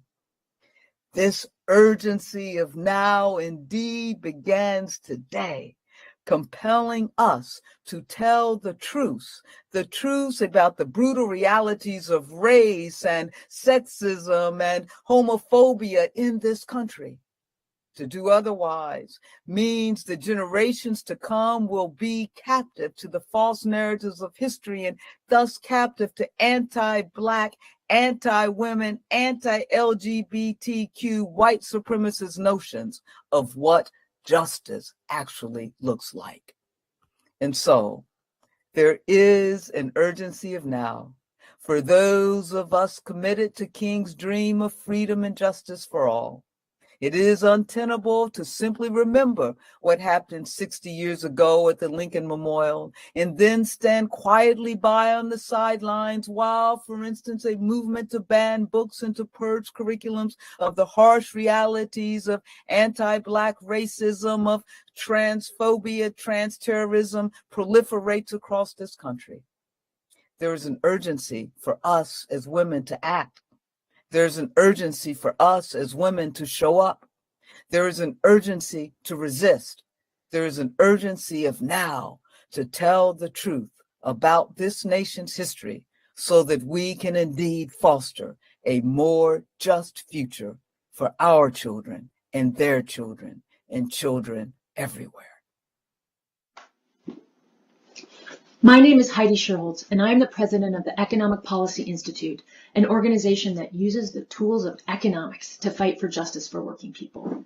As we reflect on the pivotal moment in history that was the March on Washington for Jobs and Freedom, it is crucial that we honor the often unsung women who played a vital role in this transformative era. Women such as Ella Baker, a brilliant organizer who worked tirelessly behind the scenes to empower grassroots movements, and Hattie Canty, a labor organizer who has been called one of the greatest strike leaders in the history of the United States, and who said, the labor movement and the civil rights movement, you cannot separate the two of them. These women, along with their sisters in the fight for justice, exemplify tenacity and resilience in the face of adversity. It's undeniable that our nation continues to grapple with enormous issues. Poverty, despite progress, still casts a long shadow over far too many lives. Income inequality persists, demanding that we fight for economic policies that generate good jobs and give power to working people. Racism, though challenged, remains deeply rooted in our society, calling for sustained efforts to address systemic injustices. In honoring the legacy of the women who fought for civil rights 60 years ago and those who do so today, let us pledge to be champions of change. The women of the civil rights movement showed us that collective action can transform societies. It is incumbent upon us to carry the torch of social and economic justice, ensuring that all voices are heard, especially those who have been historically silenced. Together, we can build a nation where the economy is strong and resilient, good jobs are plentiful, and where justice, equity, and fairness prevail. Greetings. I'm Dr. Ashley Marshall with Forward Justice, and I'm honored to be here with you today. On this 60th anniversary of the March on Washington, let it be known that we are still marching. We are still marching for the women's voices who were left out of the march 60 years ago, but who continue to organize and mobilize at every turn because there's no other choice. We are still marching. We are still marching because we have yet to realize the full protections and expansions of voting rights in this country. We are still marching. We are still marching because of our communities like Jackson, Mississippi, who do not have clean water to bathe their children. We are still marching. We are still marching because our communities continue to be over-policed and underfunded. We are still marching. We are still marching because we witnessed multiple states restrict reproductive health access with the overturning of Roe v. Wade, and we continue to question the bodily autonomy and the rights of women. We are still marching. We are still marching because we have yet to heal from the historic harms and the tragic realities of living under poverty and racism in this country. We are still marching. We are still marching because we have a soaring, daring dream, a vision rooted in the wisdom to hold a politics of liberation that can lift the largest we. Because in our core and in our bones, we understand that our liberation is bounded together. And if you are not free, then I am not free. How do we manage the wait time for justice? How did our foreparents march again and again and again? The wait is tough when we really need God and justice to come through.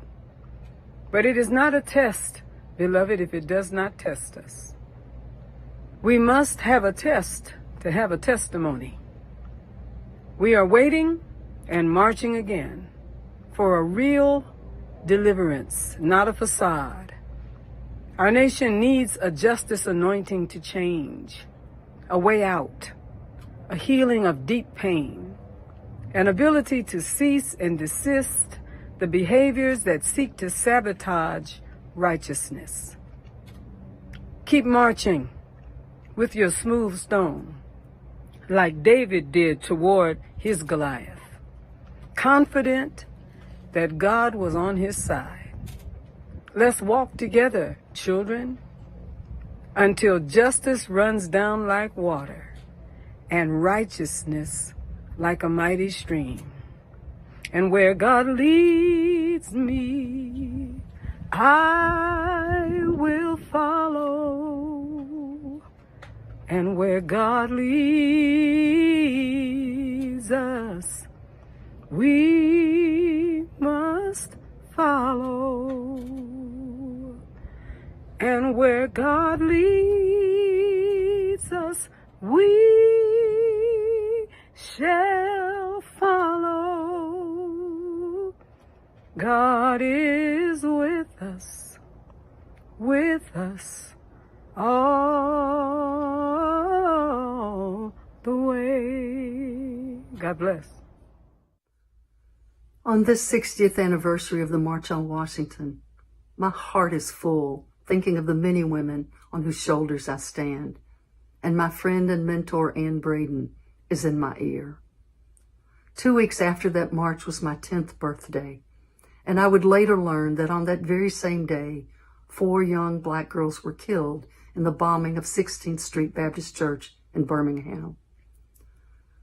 I didn't grow up knowing that Denise McNair was only 11, nearly my age when she was killed, or that the other girls were the age of my sister. But once I knew it, things could never be the same. That's what knowing our history does. That's why they don't want us to know it.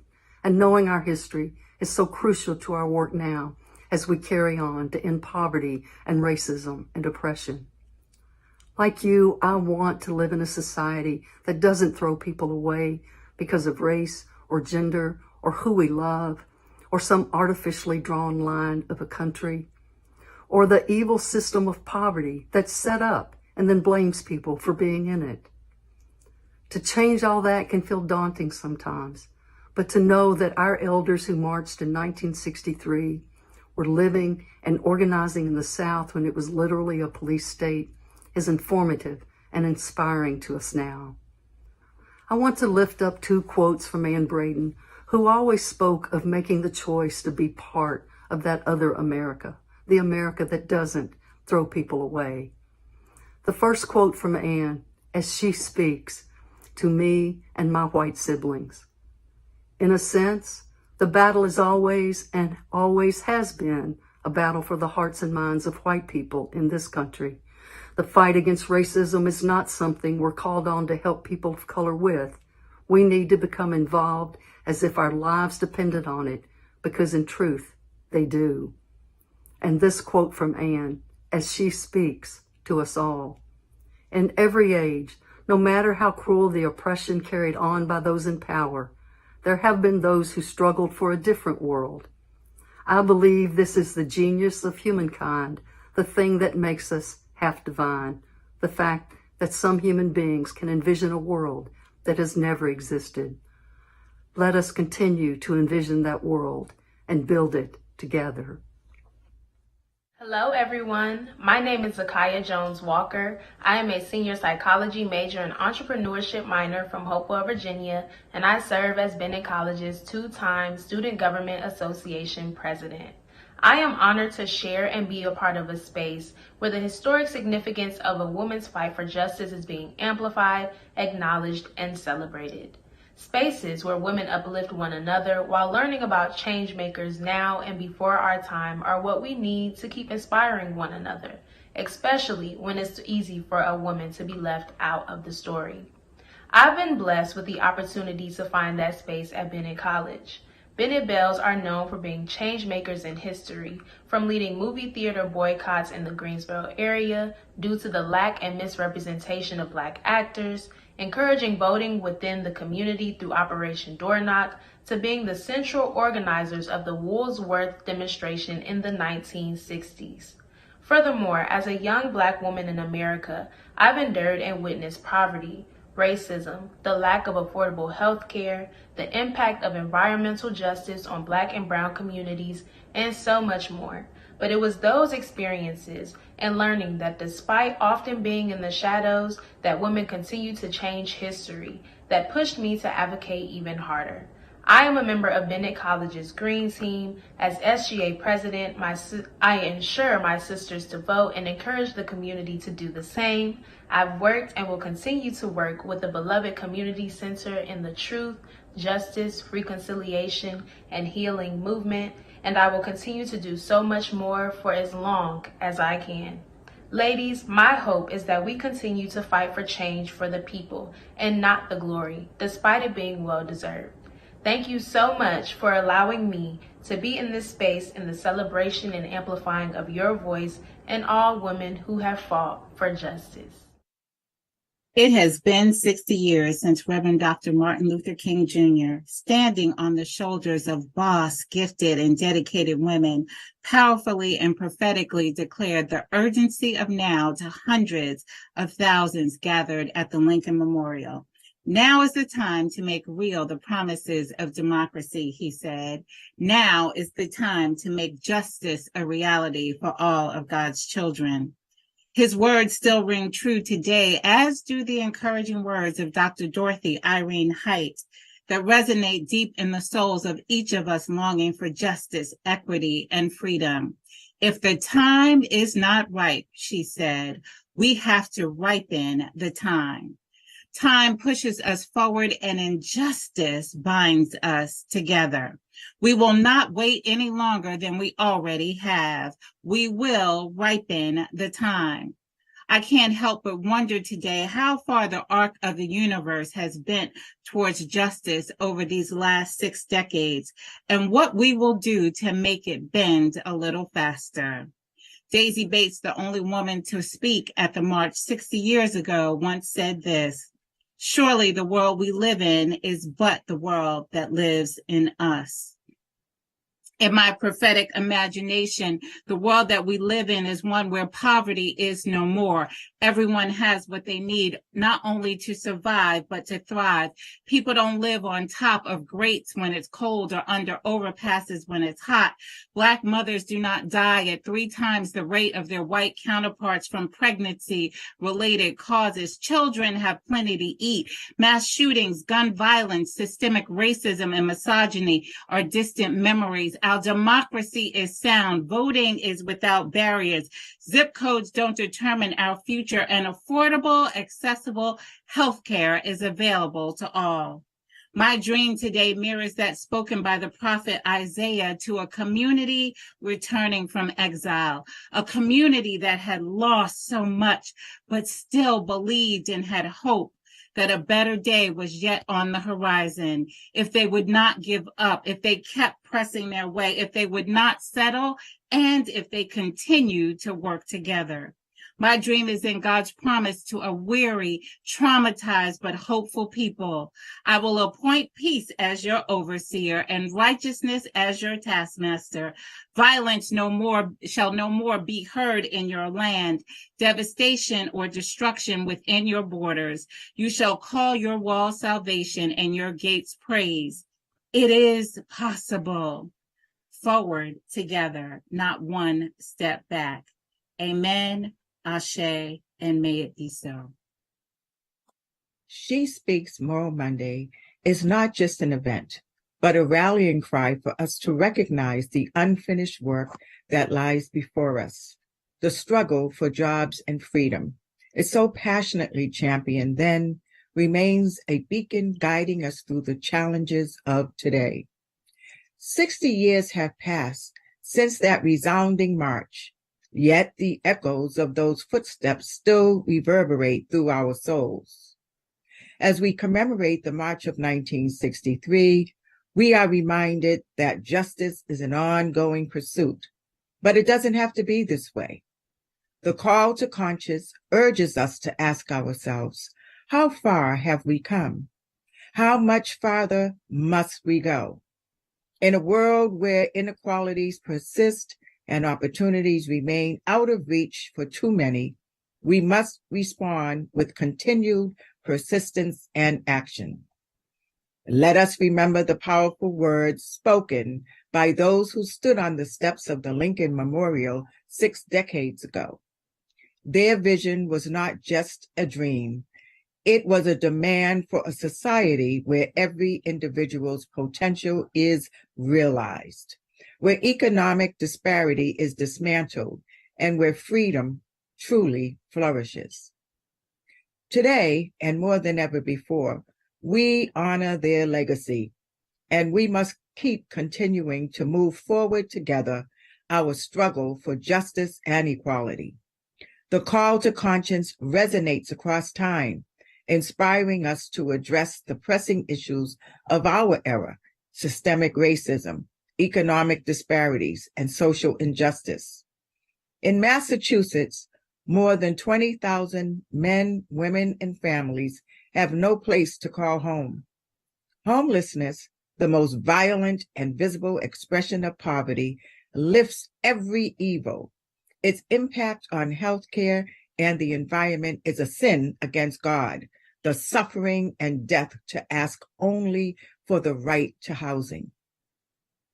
High rents and low wages must be replaced with living wages and affordable health care.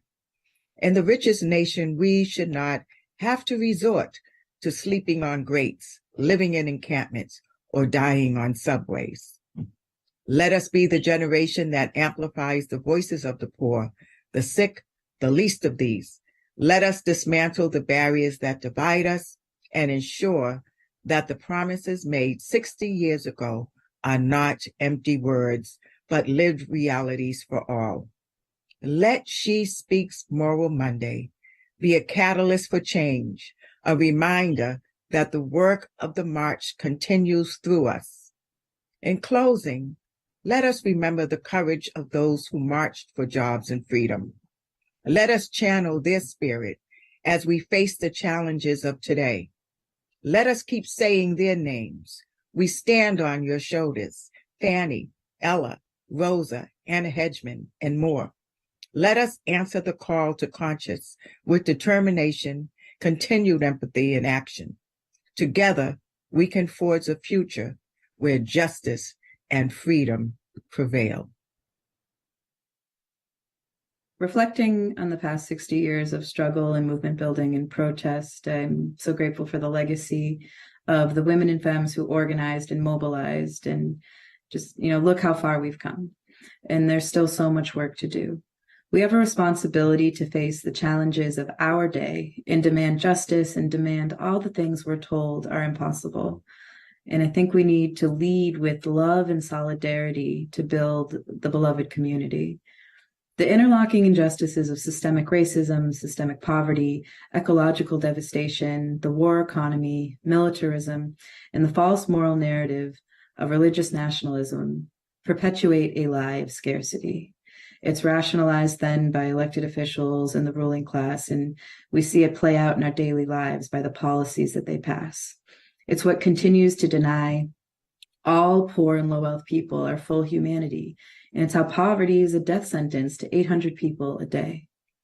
I have a message of love and solidarity for anyone like me who's ever relied on food stamps, made less than a living wage, slept on a friend's couch when they've lost their job, lost their housing, had to choose between a $2 bus fare and food, those who stay up at night thinking about their student debt, their medical debt, or the loved ones they've lost to addiction, to gun violence, to incarceration, to all forms of poverty and policy violence. To not be silent anymore. Make no mistake, we live in a world of abundance. A redistribution of wealth and resources is possible, and it's necessary for the survival of our people and our planet.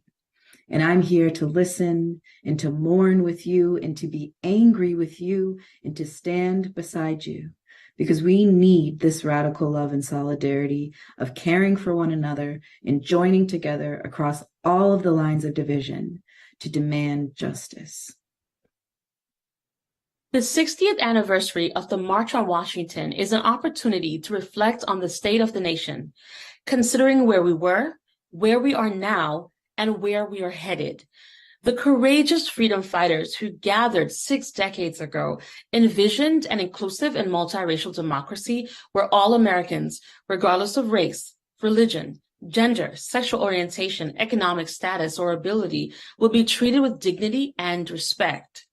While we have made significant strides in civil rights legislation, the painful reality is that we have witnessed enormous setbacks in recent years. We must make urgent changes if we hope to build the kinds of democracy our predecessors envisioned. Despite the many political gains over the years, racism and white supremacy persist in all aspects of American life and culture. From police violence and mass incarceration to voter suppression and unequal access to housing, the social and economic disparities that shape the lives of Black and Brown people are all legacies of slavery and colonialism. Knowing this history is significant, and we must resist all efforts to block the teaching of these narratives in our schools. There's another aspect of this history that we must also never forget, and that is the strength, courage, and perseverance of those who came together on August 28th, 1963. They maintained a hope that change is possible, and they left a legacy on which we can now build. As we commemorate the March on Washington, let's renew our commitment to building an inclusive and multiracial democracy that acknowledges the rights and dignity of all people. 60 years ago, on that extraordinary day, none of the speakers talked directly about war. On that day, there were already about 16,000 U.S. troops in Vietnam, but hardly anyone knew that. Most of the soldiers were called advisors or simply personnel. The war, the U.S. war against Vietnam, had hardly begun. But the cost of militarism and war was almost certainly on the minds of the women and men organizing the march, and those who came to Washington to participate. That year, 1963, even though the war had hardly begun, almost 9% of the wealth of the entire country went to the military.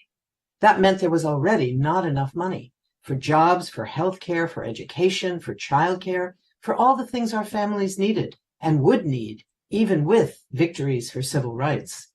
And who, among all the organizers and planners of the march, were most aware of that stark reality?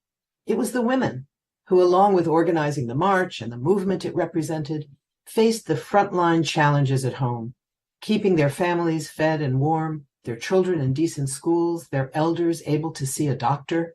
And they knew even then, years before Dr. King reminded us from the pulpit of Riverside Church, that a country that spends more on the military than on social programs is approaching spiritual death. They knew that. They knew that war and militarism were destroying the economy of our country, and that those most vulnerable, those who still were denied equality and human rights, would pay the biggest price.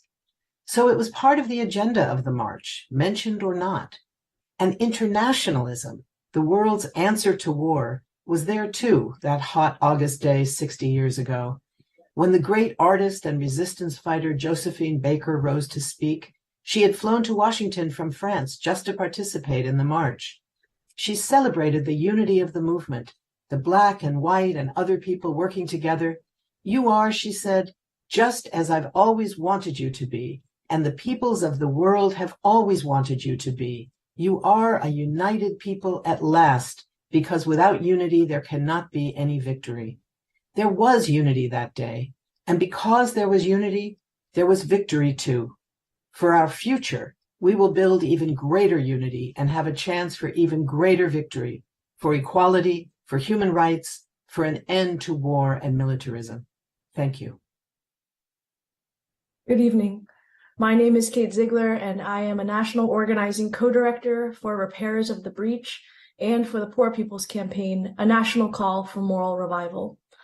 It is an honor to be amongst so many incredible leaders here on this Moral Monday. Today, 60 years since the March on Washington for Jobs and Freedom, I have a bittersweet feeling. It is powerful to be a woman, but it is also oftentimes a heavy and oppressive burden.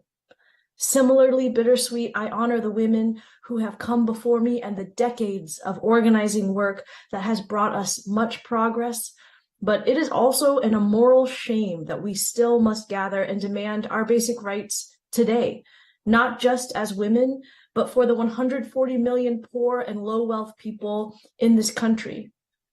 The fact cannot be ignored, nor celebrated, nor commemorated that we are still a nation in crisis, still a nation that needs a mass movement for jobs and freedom. So with this, we must call ourselves to conscience. We must call on the nation's conscience and take a day like today to recommit, to keep working from the ground up and to continue building a multiracial movement of the poor and dispossessed, with women of all creeds, colors, faiths, and sexualities, and with people who do not identify as women or as any gender. For if there was ever a time for us to come across lines of division, to demand our living wages, our voting rights now, our reproductive rights now, access to healthcare, and ending poverty now, it is today. We must call this nation and its elected officials to conscience and to task now. For together, not one step back.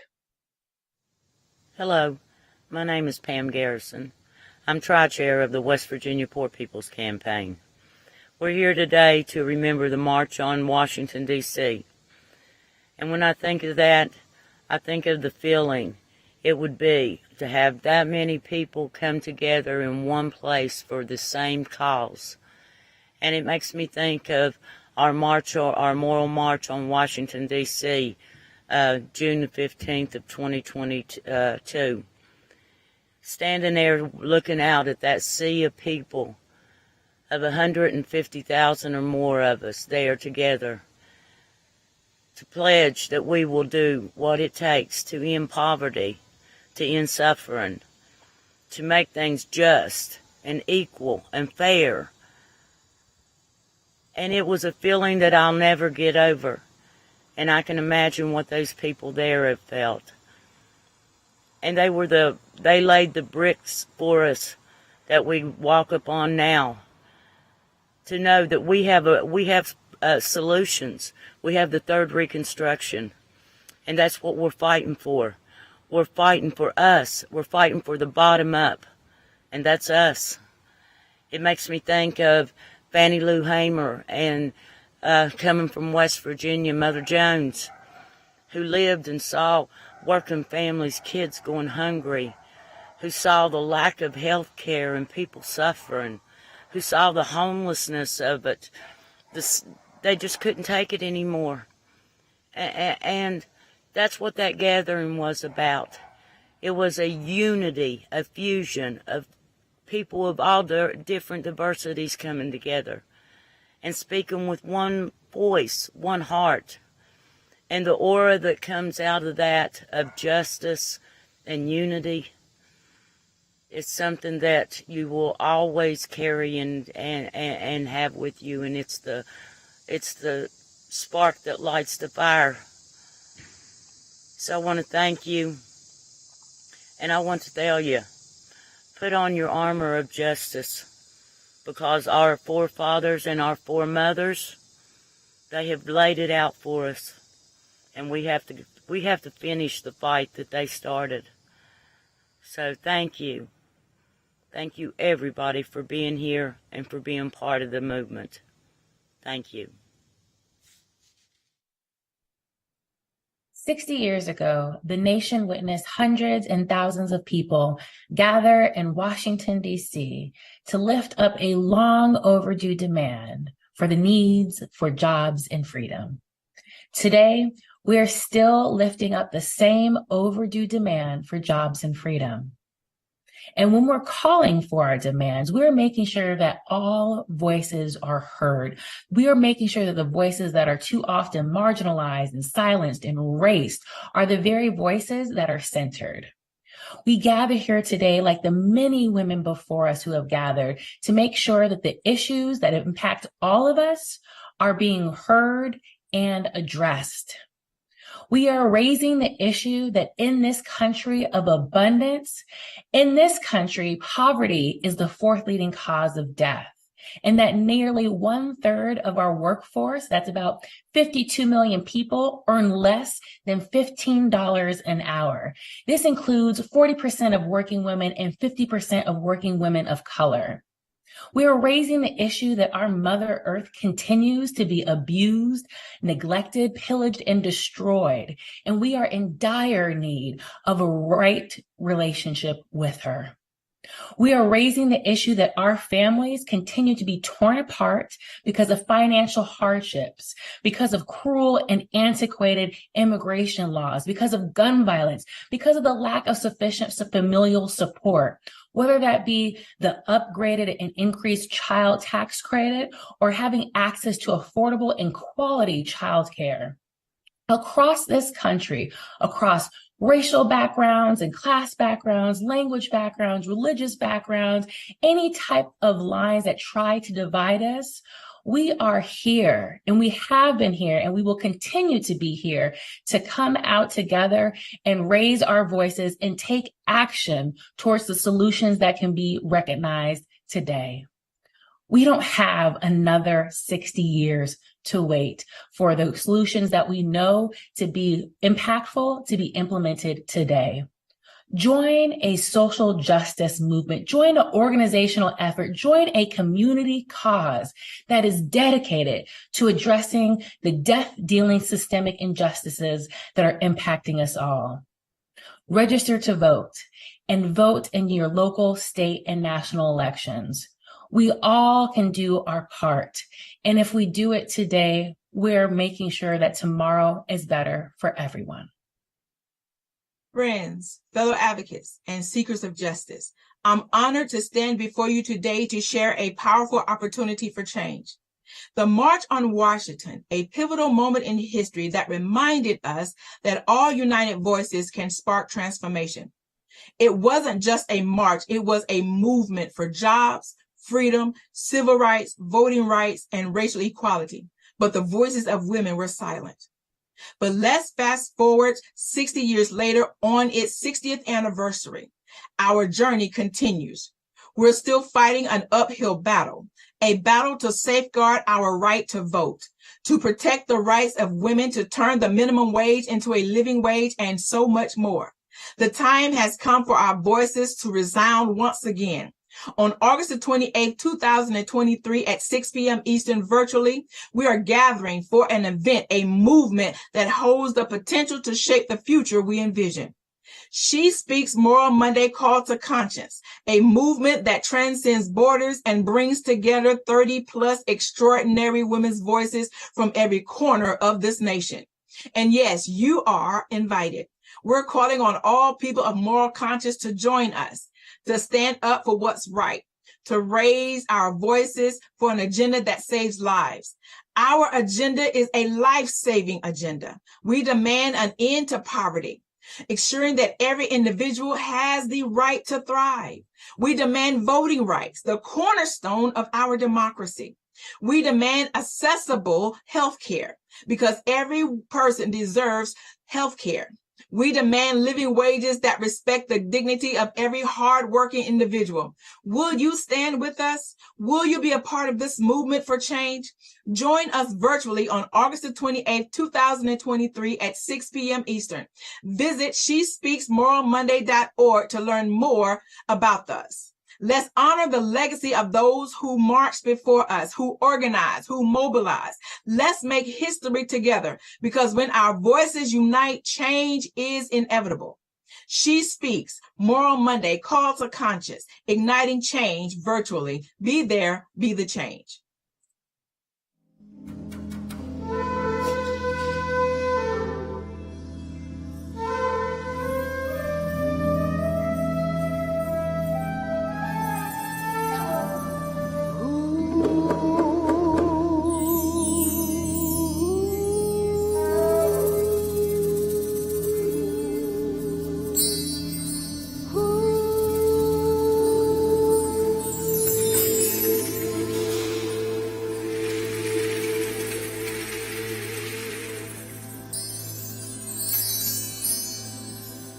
What does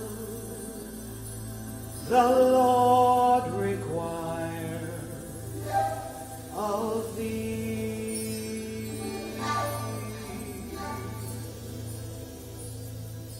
What does the Lord require of thee?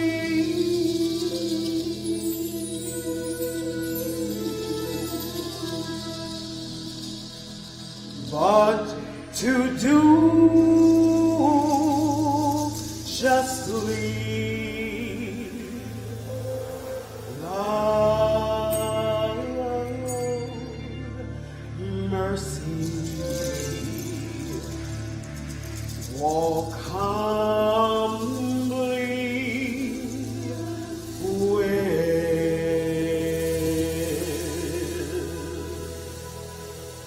with God.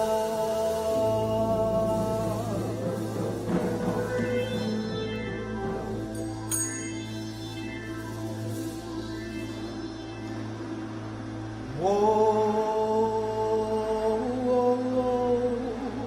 unto thee, who issue oppressive decree.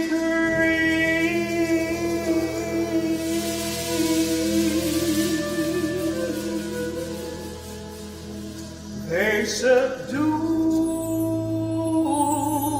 justly, love, mercy, walk humbly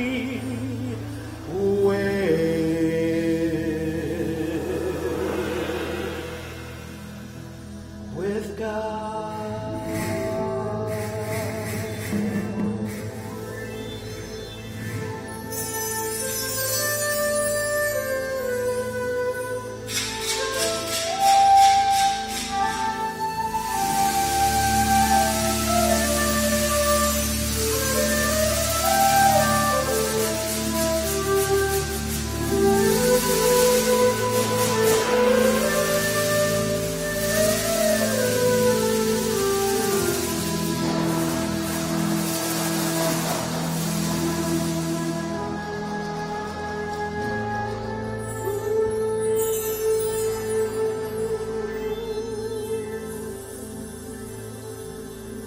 What does the Lord require of thee? What does the Lord require of thee?